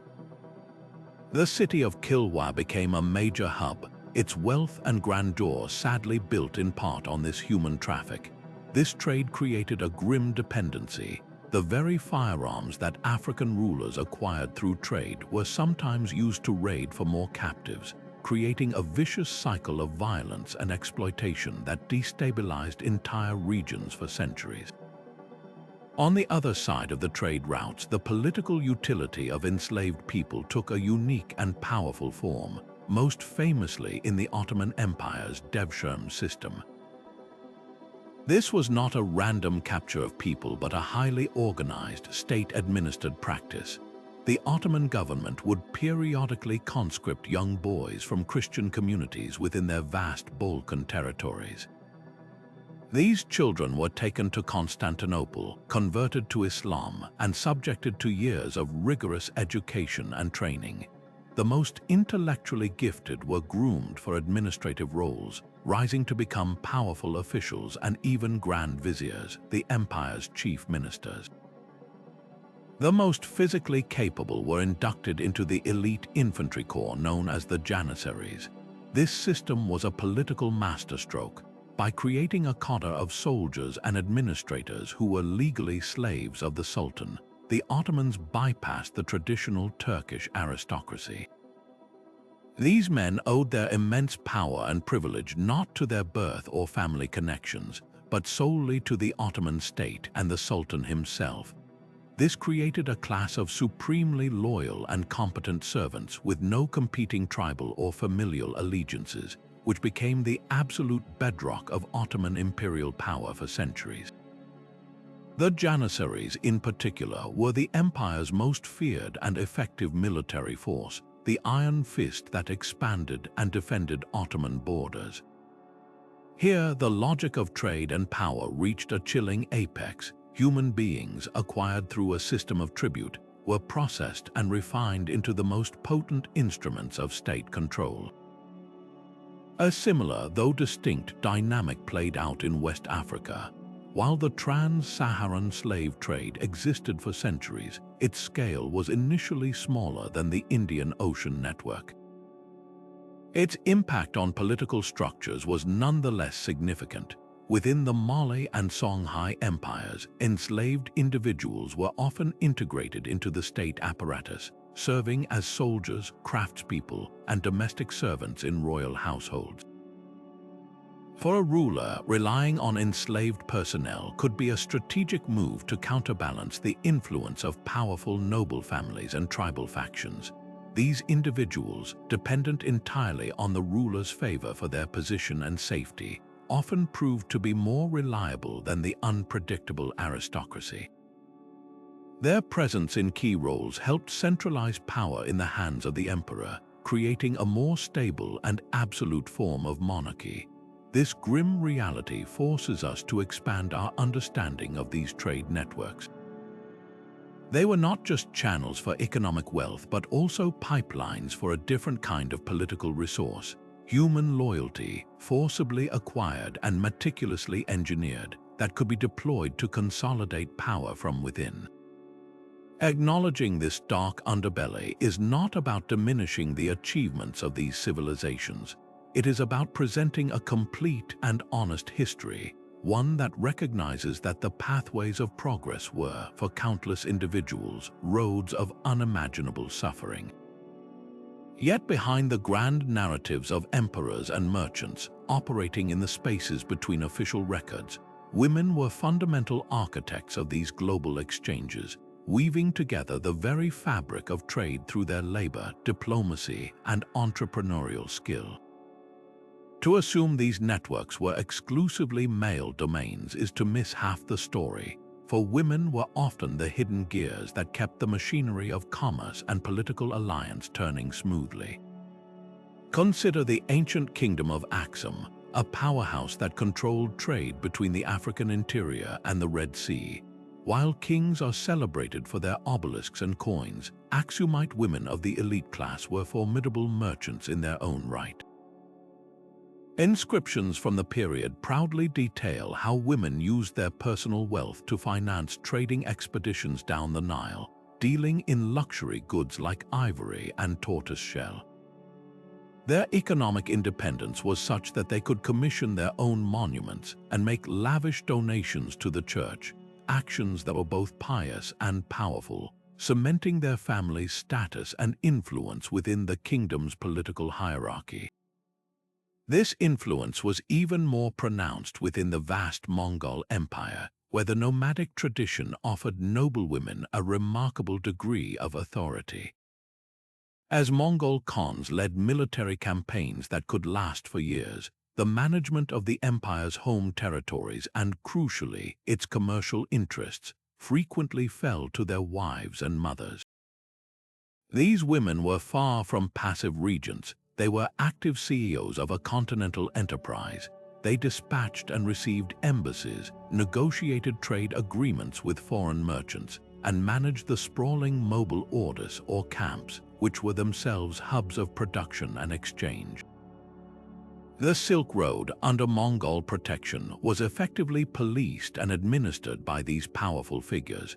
They ensured the safety of caravans, collected tariffs, and invested their personal profits into building mosques, churches, and bazaars, using commerce as a tool to foster stability and loyalty across the diverse populations now under Mongol rule.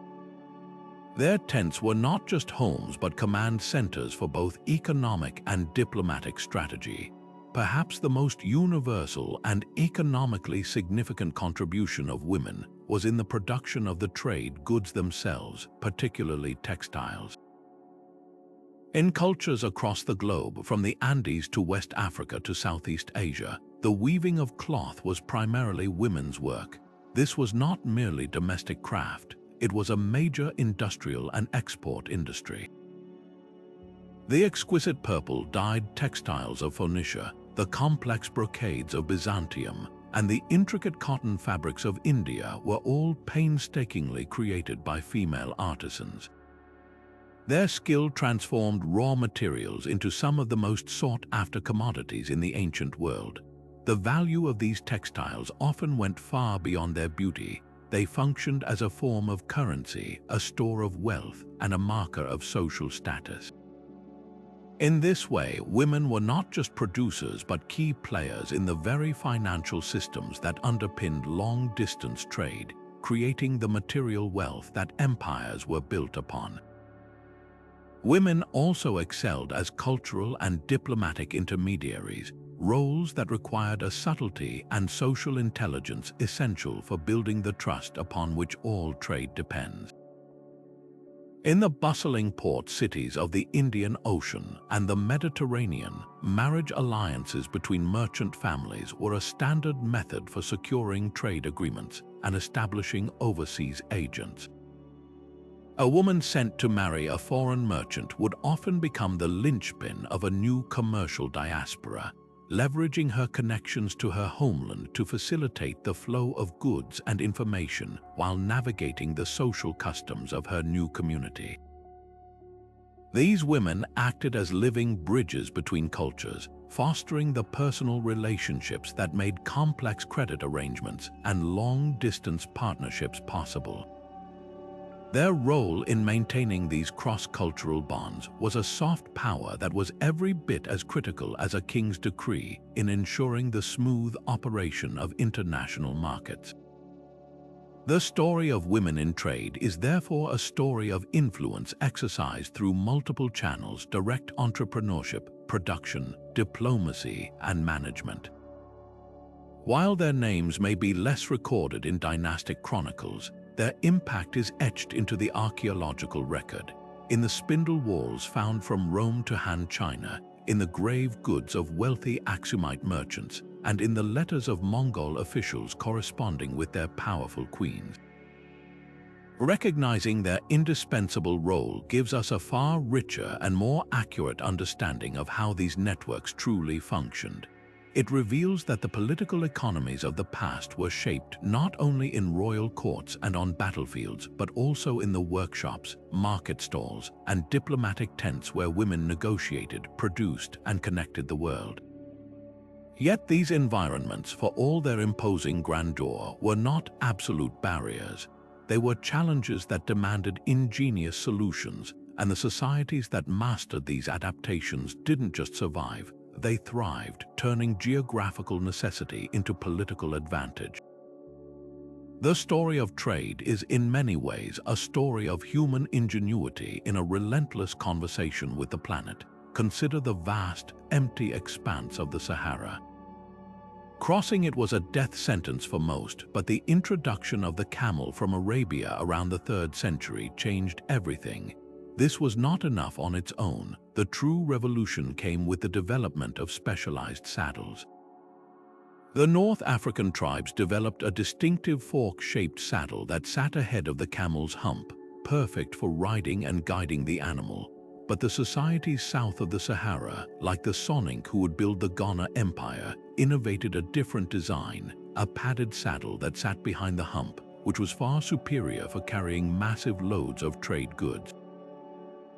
This seemingly simple piece of technology was as transformative as the invention of the cargo ship.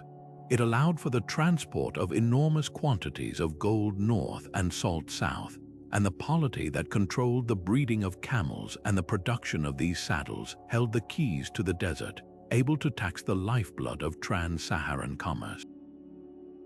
On the open ocean, a different set of environmental puzzles demanded their own brilliant solutions. The Indian Ocean's monsoon winds were a powerful but fickle natural engine. Harnessing them required a vessel that could ride these powerful seasonal gusts, but was also maneuverable enough for coastal trading and shallow enough to navigate river deltas. The answer was the dhow, crafted from teak wood that resisted rot and sewn together with coir rope, a technique that made the hull flexible and resilient against pounding waves. The dhow was a masterpiece of maritime engineering. Its most distinctive feature, the lateen sail, was a triangular sail mounted on a long yard at an angle to the mast.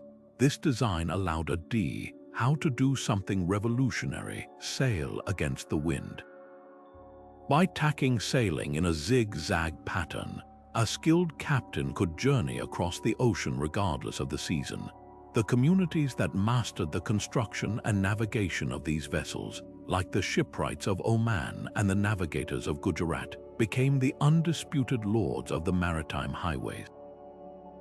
Their knowledge of the stars, currents, and winds was a form of intellectual property more valuable than any cargo, a strategic asset that allowed them to dominate the flow of goods between Africa, Arabia, India, and beyond for centuries. Meanwhile, in the mountainous heart of Central Asia, the challenge was not emptiness or endless water, but verticality and extreme climate. The Silk Road was not a single paved path, but a network of trails snaking through high passes like the Pamir Mountains, often called the roof of the world. Travel here was a battle against thin air, freezing temperatures, and unpredictable avalanches. The adaptation here was less about a single technology and more about a system of survival. Societies like the Sogdians established a chain of caravanserais fortified inns spaced a day's journey apart.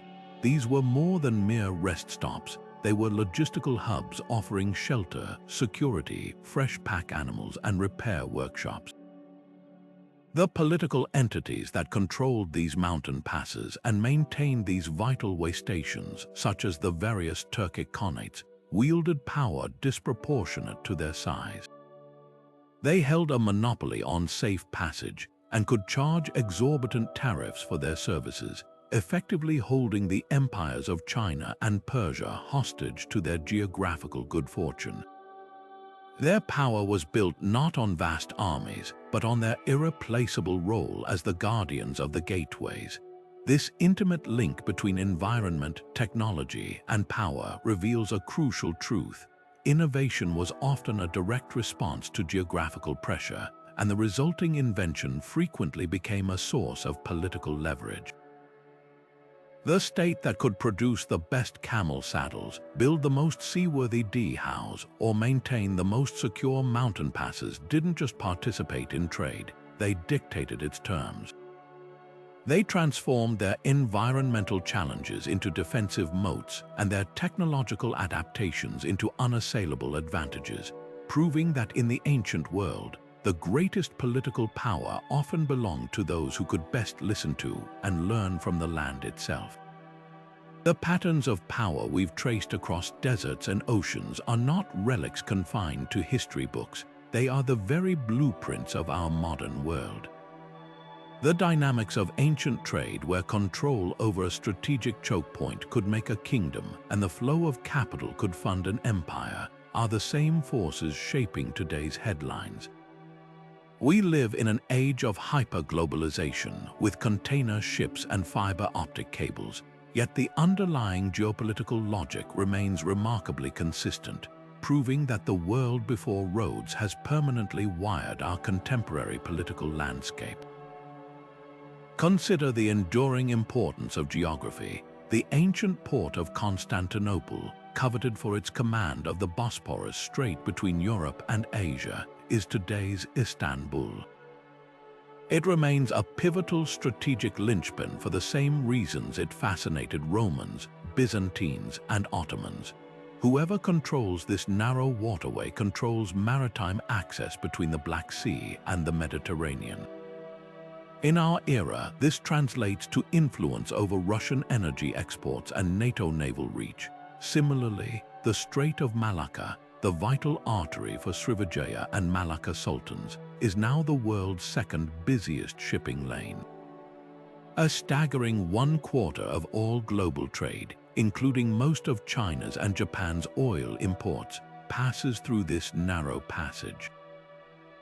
The modern nation of Singapore, built on the tip of the Malay Peninsula, has become a 21st century version of those ancient entrepots, a global financial hub whose immense wealth and influence are derived almost entirely from its irreplaceable location along this modern-day Silk Road of the sea. Its success is a direct continuation of the same principle that enriched the Sogdian city-states. Supreme logistical and financial mastery can grant a small player outsized power on the world stage. The quest to control these critical pathways continues to drive international strategy and conflict.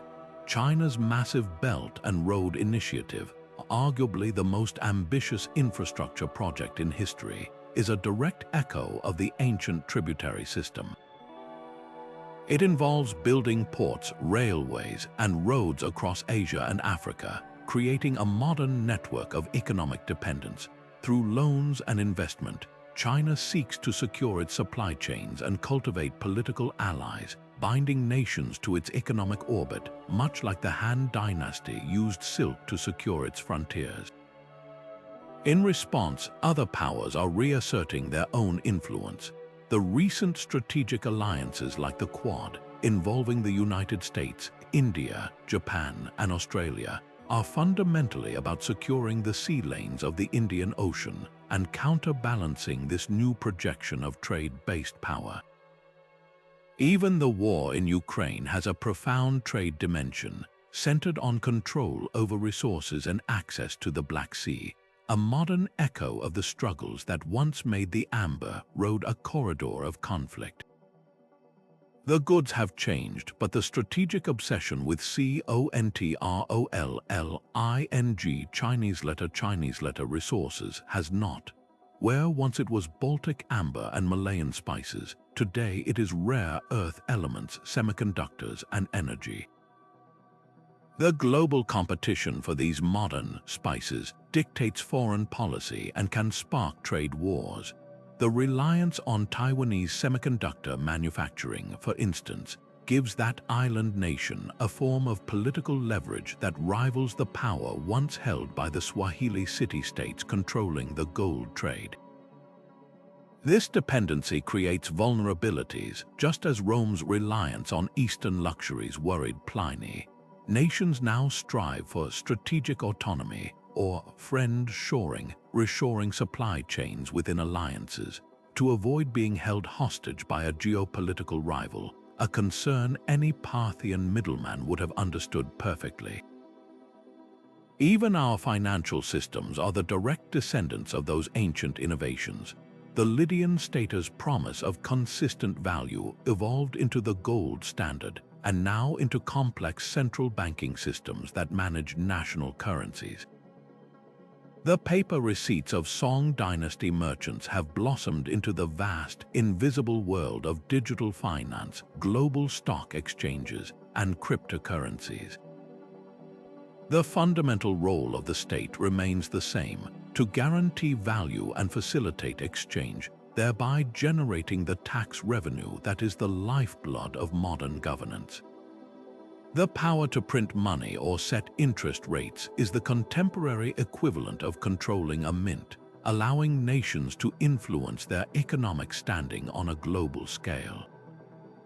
This long view of history offers a powerful lens through which to understand today's complexities. It reveals that the tension between globalization and isolationism is not new. It is a pendulum that has swung throughout history, from the open networks of the Pax Mongolica to the closed borders of post-plague Europe. It shows us that pandemics, far from being black swan events, are a recurring feature of interconnected worlds with the power to dismantle political orders and accelerate social change, just as the Black Death helped end feudalism. Most importantly, it demonstrates that while technology accelerates the speed of exchange, the fundamental drivers of human history, the quest for resources, the strategies of connection, and the organization of power around their control, have remained deeply consistent. The caravans have been replaced by container ships and the handwritten ledgers by blockchain, but the game is still played on a board designed millennia ago. Our modern political landscape, with its trade wars, shipping lane disputes, and infrastructure diplomacy, is living proof that the paths of the past are not just history, they are the highways of the present. It's a compelling image, isn't it? Peaceful caravans moving in harmony, a silent, cooperative exchange between cultures. This romanticized view of ancient trade is one of the most persistent myths, suggesting these networks were zones of constant, benevolent cultural exchange. The reality was far more complex and often brutally pragmatic. While trade did build bridges of understanding, it was just as often a catalyst for conflict, a source of profound inequality, and a system whose benefits were fiercely contested, not freely given. The notion that these exchanges were always voluntary and peaceful ignores the hard power politics constantly simmering just beneath the surface. consider the relentless struggle between Rome and Persia, two superpowers whose centuries-long Cold War frequently turned hot over control of the Silk Road. This wasn't a philosophical disagreement, it was a raw economic stranglehold. The Parthian and later Sasanian empires sat squarely between the Mediterranean world and its sources of silk, spices, and other Eastern luxuries. They understood their geographic advantage perfectly and used it to maintain a lucrative monopoly, acting as mandatory middlemen who marked up prices exorbitantly. Roman emperors, watching vast quantities of silver and gold drain eastward to pay for these goods, were desperate to break this grip. This led to direct military invasions aimed not at permanent conquest, but at securing favorable trade terms or seizing key border markets. The capture of the Syrian city of Palmyra, which had grown rich as a neutral hub, by the Roman Emperor Aurelian in 273, was a stark example of using military force to eliminate a commercial rival and redirect the flow of wealth back into imperial coffers. Beyond these imperial clashes, the very routes themselves were often landscapes of vulnerability and coercion. The idea of the lone, independent merchant braving the desert is another powerful myth. In truth, most traders traveled in large, well-defended caravans for a reason. The threat of banditry was constant. These weren't just random thieves. They could be organized groups, rival tribes, or even soldiers from a nearby state supplementing their income. Protection rackets were a common feature of the trade landscape. Local chieftains or rulers along a route would offer protection for a fee. Refusal could mean an ambush around the next bend. This blurred the line between official taxation and outright extortion, revealing that the security needed for trade was itself a commodity to be bought and sold, often by the same powers that threatened it. The belief that trade only enriched a small, elite class at the top is also due for a reassessment. While kings and sultans undoubtedly captured the lion's share of the profits, the economic ecosystem of trade was vast and created opportunities for a surprising diversity of people. Take, for instance, the countless artisans and craftspeople in cities along these routes. A weaver in India, a glassblower in Syria, or a potter in China might never see the final consumer of their work, but their livelihoods were directly tied to the export market driven by foreign demand. The growth of these industries created jobs, supported local economies, and could elevate the status of skilled workers. Furthermore, trade could sometimes provide a rare avenue of social mobility for marginalized groups. Jewish communities scattered across Europe and the Mediterranean after the Roman destruction of the Temple often found themselves barred from owning land or joining guilds. This very exclusion pushed them into professions like long-distance finance and money changing, where their far-flung networks of trusted family and community became a unique advantage. Similarly, the jeweler merchants of West Africa, who specialized in navigating the complex political and cultural landscapes between the forest and Sahel regions, built immense commercial empires and became influential advisors to kings. Their power derived not from birthright but from their irreplaceable economic expertise. In a world of rigid social hierarchies, commerce could occasionally provide a backdoor to influence. Finally, the concept of pure goods moving directly from producer to consumer is a modern fantasy.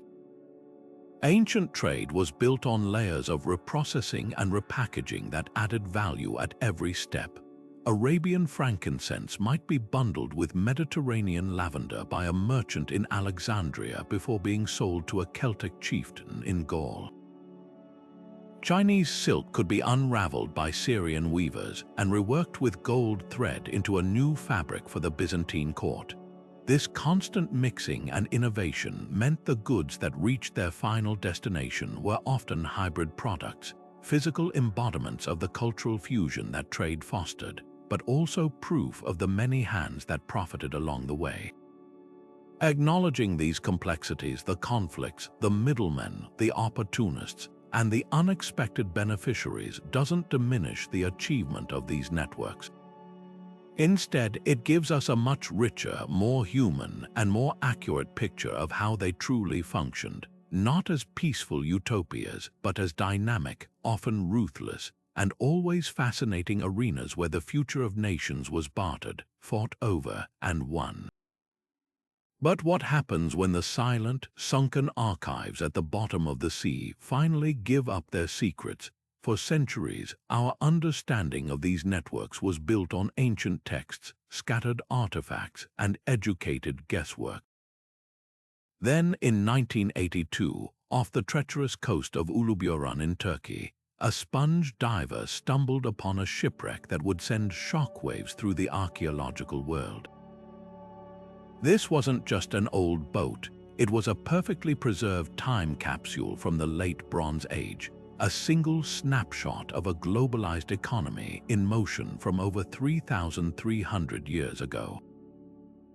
The Uluburan ship's cargo was a mind-boggling inventory of the ancient world's most coveted goods, and its origin story forced a complete rewrite of what we thought was possible in the 14th century BC. Imagine the painstaking work of marine archaeologists as they brought up its treasures, item by item.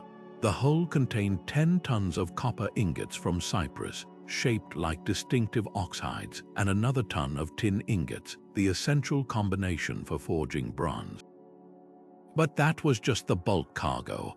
The real story was in the diversity of the luxury items. There was ebony wood and elephant tusks from Africa, cobalt blue glass ingots from Mesopotamia, magnificent gold jewelry from Canaan, and pottery from Greece and Cyprus.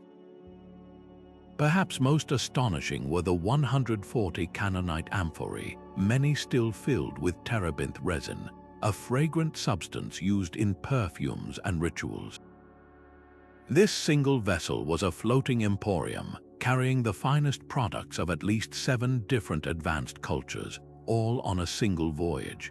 Its discovery proved that the late Bronze Age Mediterranean wasn't a world of isolated kingdoms trading with their immediate neighbors, but a highly integrated, complex economic system with long-distance supply chains that stretched across continents. The political implications are staggering. The ship is believed to have been a royal dispatch, possibly carrying gifts or conducting state-sanctioned trade between powerful monarchs like the Pharaoh of Egypt and the King of the Hittites. This suggests a level of diplomatic and economic planning that historians had not previously credited to this era. The presence of personal items belonging to 2 Mycenaean Greeks on board further hints at the sophisticated, multi-ethnic nature of these exchanges, where skilled merchants and diplomats moved freely between royal courts, binding them together in a web of mutual economic interest. The Uluburan shipwreck doesn't just tell us what was traded. It reveals the intricate political machinery that must have existed to facilitate such an ambitious operation, showcasing a forgotten era of international cooperation and interdependence that collapsed in a previously unexplained systems failure. A stark warning from history about the fragility of our own global networks. On the other side of the world, another monumental discovery challenged a different national narrative, this time in the heart of China. The Terracotta Army, buried to protect the first emperor, Qin Shi Huang, in the 3rd century BC, has long been a potent symbol of Chinese power and isolationism. The thousands of life-sized soldiers were thought to be a uniquely Chinese artistic achievement, but recent biochemical analyses of the terracotta figures have revealed a startling secret.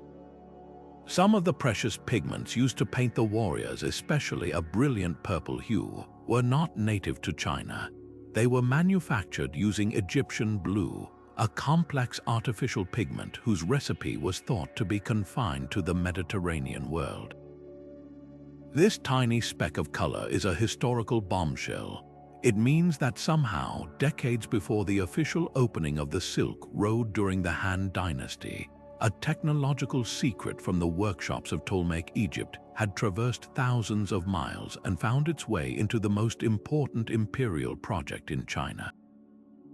This was not a trade good in the traditional sense. It was intellectual property, a recipe. Its journey implies a previously unknown chain of cultural transmission, likely passing through the Hellenistic kingdoms of Central Asia established by Alexander the Great's successors. This forces us to completely rethink the timeline of East-West contact. It suggests that the political and cultural ferment following Alexander's conquests had ripple effects that reached far further east than anyone imagined, indirectly influencing the artistic expression of China's first emperor. The terracotta army, that ultimate symbol of Chinese sovereignty, now also stands as proof of a much earlier, much more deeply connected world, where ideas moved along unseen pathways long before the caravans we know from the history books. These are not isolated cases. In an ancient Viking trading center in Sweden, archaeologists found a ring inscribed with Arabic Kufic writing that reads, "For Allah," a direct physical link between a Norse woman and the Islamic caliphates over 1,000 years ago. In the jungles of Guatemala, LiDAR technology is revealing vast, interconnected Maya superhighways, suggesting a level of regional trade and political integration that was unimaginable just a decade ago.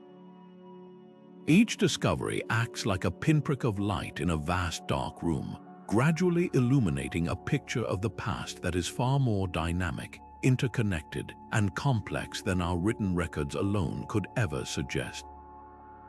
They remind us that history is not a settled fact but a living, breathing field of study, where a single dive or a new scientific technique can overturn centuries of assumption and reveal the hidden hands of traders, diplomats, and artisans who truly shape the foundations of our world. So how do we make sense of this entire sprawling, interconnected system? How can we see the forest for the trees when looking at these ancient networks of exchange? This is where powerful theoretical frameworks come into play, offering us a lens to understand not just the flow of goods, but the profound and often unequal distribution of power that these flows created.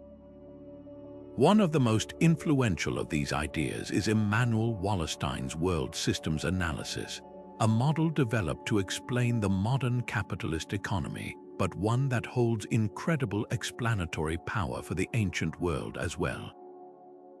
Wallerstein argued that the global economy isn't a level playing field of equal nations trading as partners. Instead, it's a deeply hierarchical structure composed of three interconnected zones: the core, the periphery, and the semi-periphery. The core regions are the powerful, technologically advanced, and politically centralized areas that dominate the system. They are the economic and political engines, producing high-value finished goods. Think of the silk looms of Han China or the glass workshops of the Roman Empire. Their power allows them to set the terms of trade, often extracting raw materials and cheap labor from other regions, while accumulating the vast majority of the wealth for themselves. The periphery, on the other hand, provides those raw materials: the gold from West Africa, the timber from Germania, the incense from southern Arabia. These areas are often less politically centralized, their economies shaped by the demands of the core, which can lead to a form of dependency where their development is stunted to serve the needs of the powerful center. Then there's the semi-periphery, a crucial and often overlooked category. These are the regions that act as intermediaries, the buffers and brokers between the core and the periphery. They might process raw materials or control key transit routes, enjoying more power and wealth than the periphery, but still ultimately serving the interests of the core. The Parthian Empire, sitting between Rome and China and skillfully playing the middleman, is a textbook example of a semi-periphery state wielding significant influence.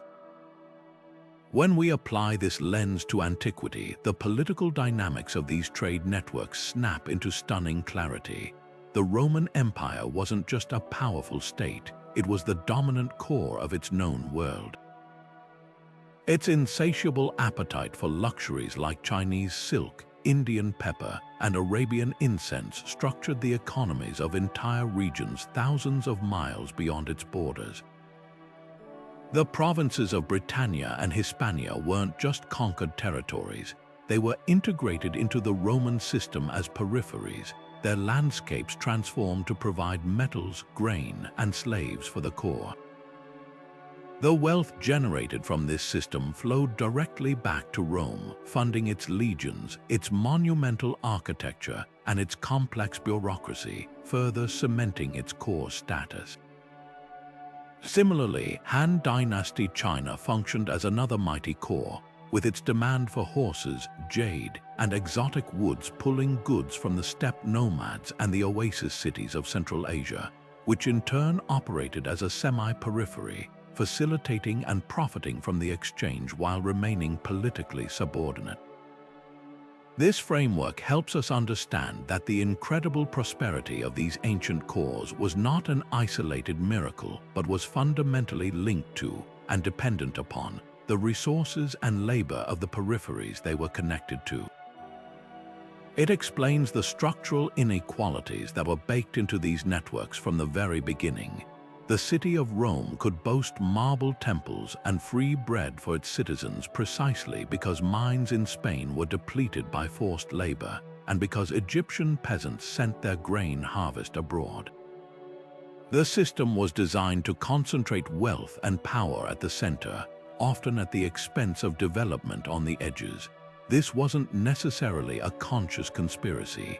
It was the logical outcome of powerful states leveraging their economic and military advantage to organize the world to their benefit.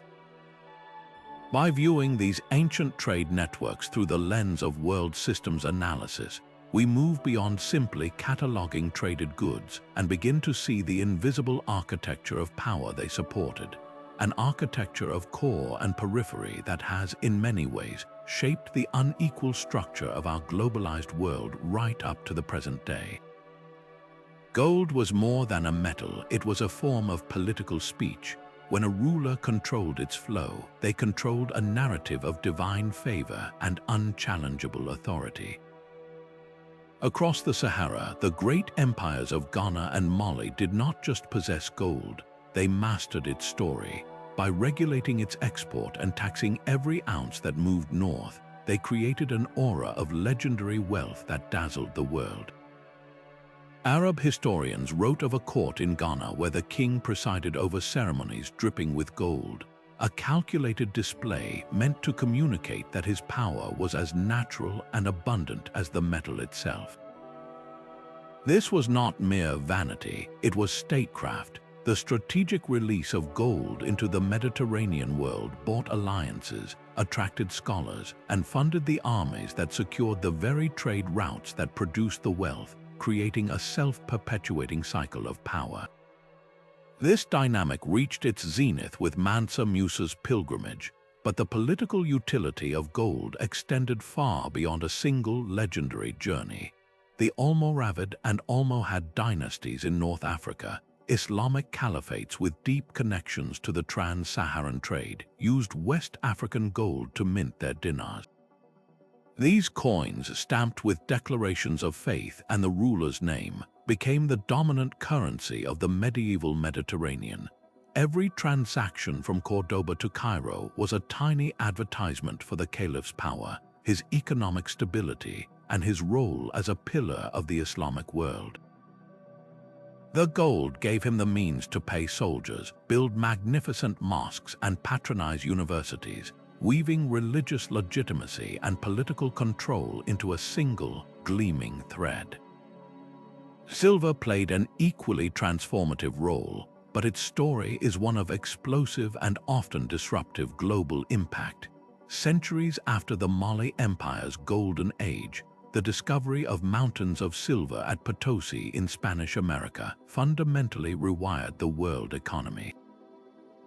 The Spanish crown, drowning in this new wealth, used it to finance its vast imperial ambitions, fielding armies and building navies that fought wars across Europe. But this flood of precious metal had unintended consequences. The sheer volume of silver crossing the Atlantic and then traveling to Asia through Manila galleons caused massive inflation in Spain, while simultaneously fueling economic booms in China, where silver had become the standard tax payment.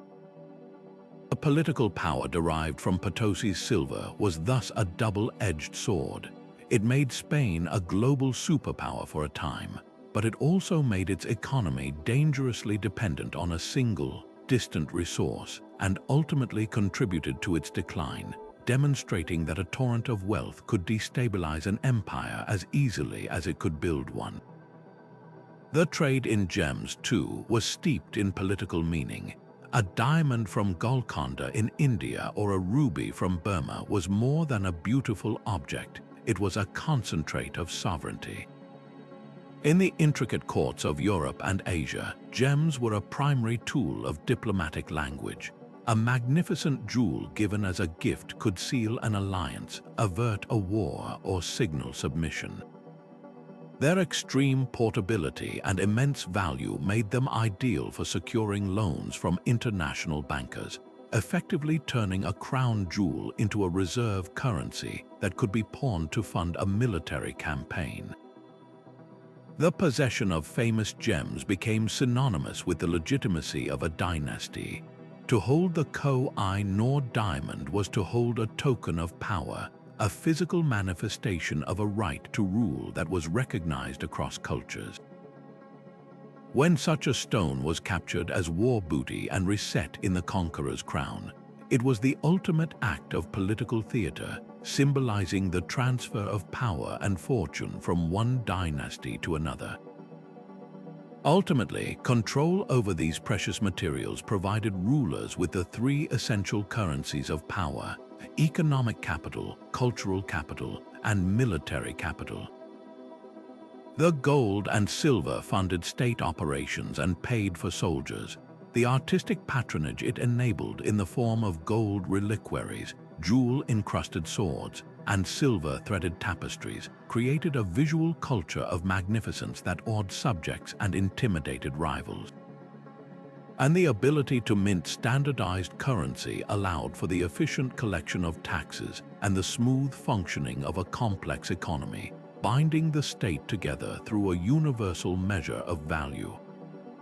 A kingdom might be founded on the battlefield, but it was cemented in the marketplace and the mint, where control over Earth's most coveted treasures was transformed into unquestioned authority.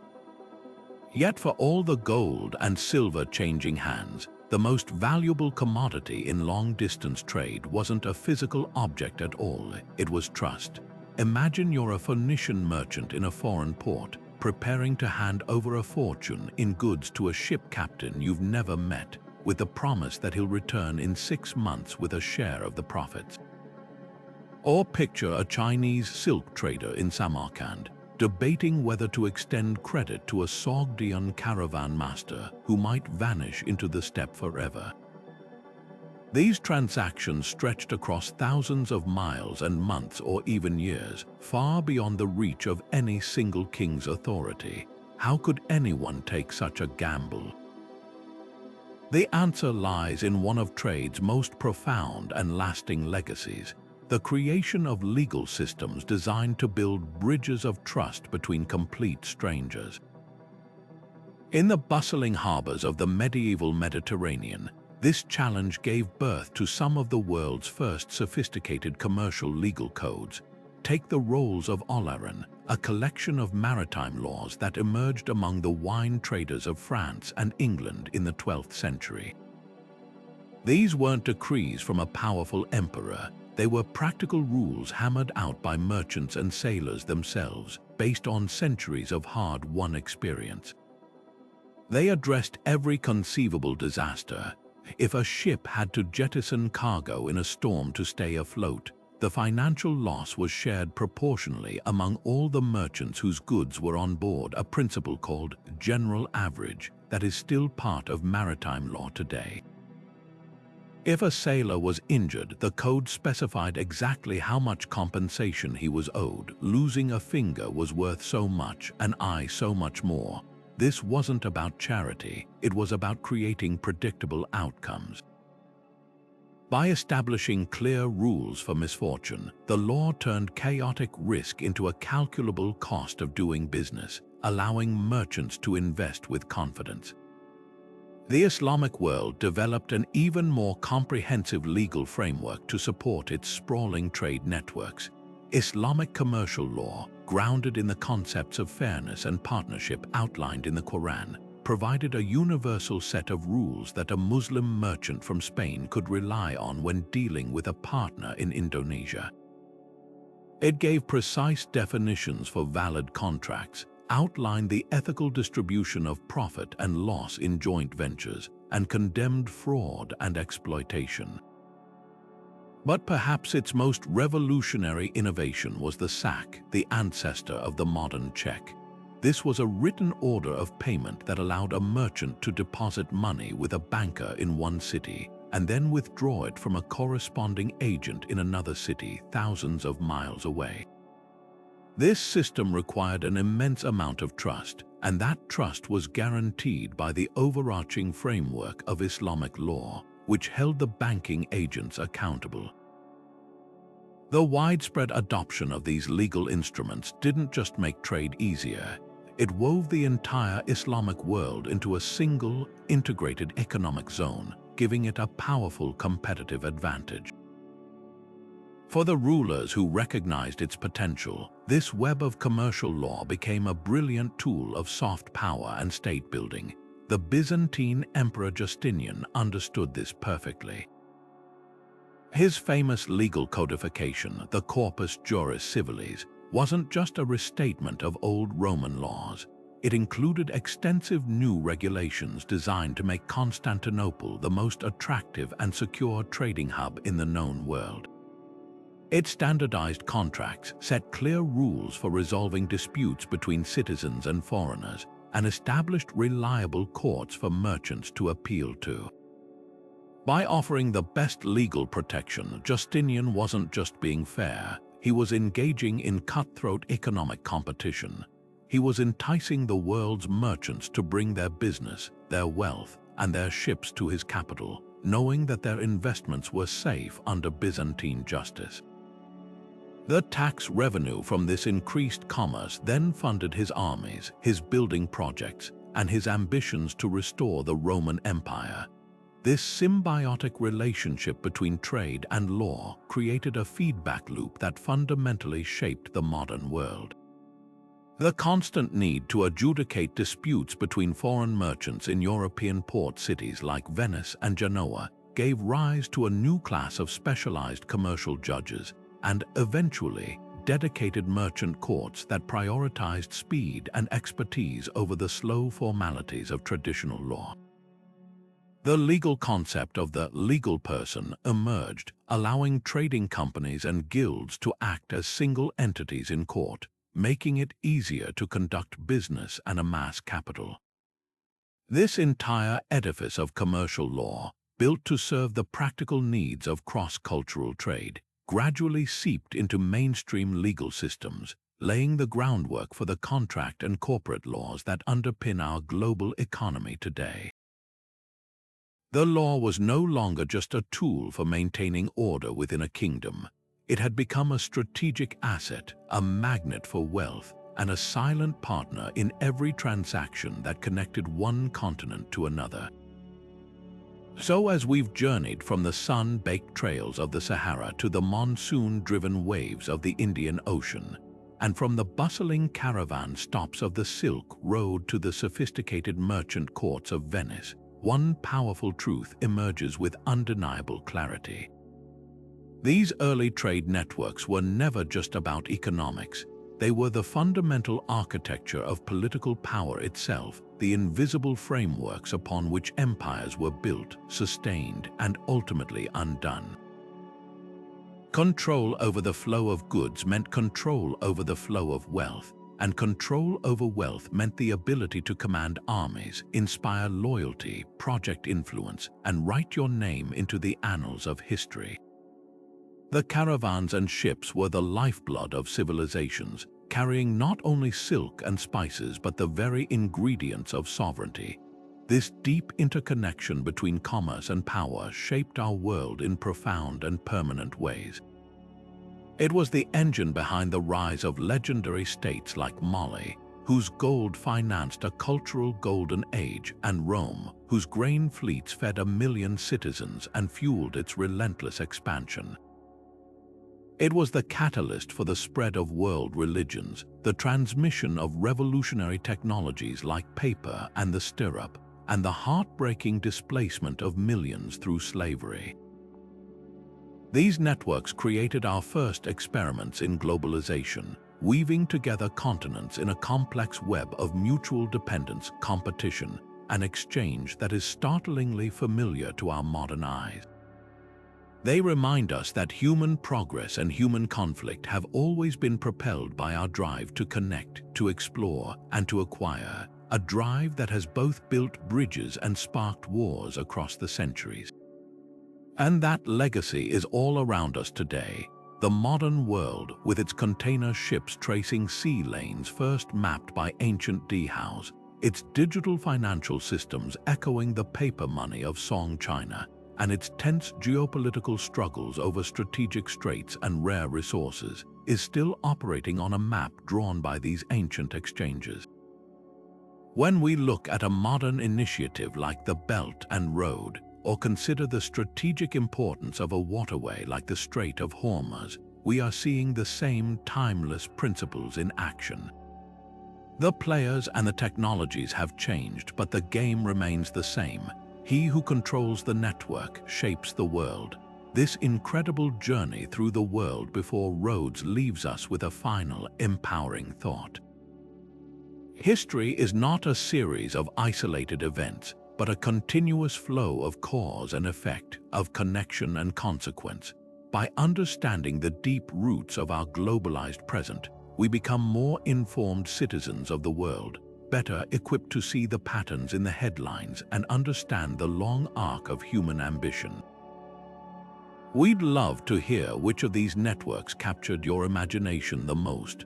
Was it the vast, sand-swept expanse of the trans-Saharan routes, the sophisticated maritime clockwork of the Indian Ocean, or something else entirely? Share your thoughts in the comments below, and let's keep the conversation going. Thank you so much for watching.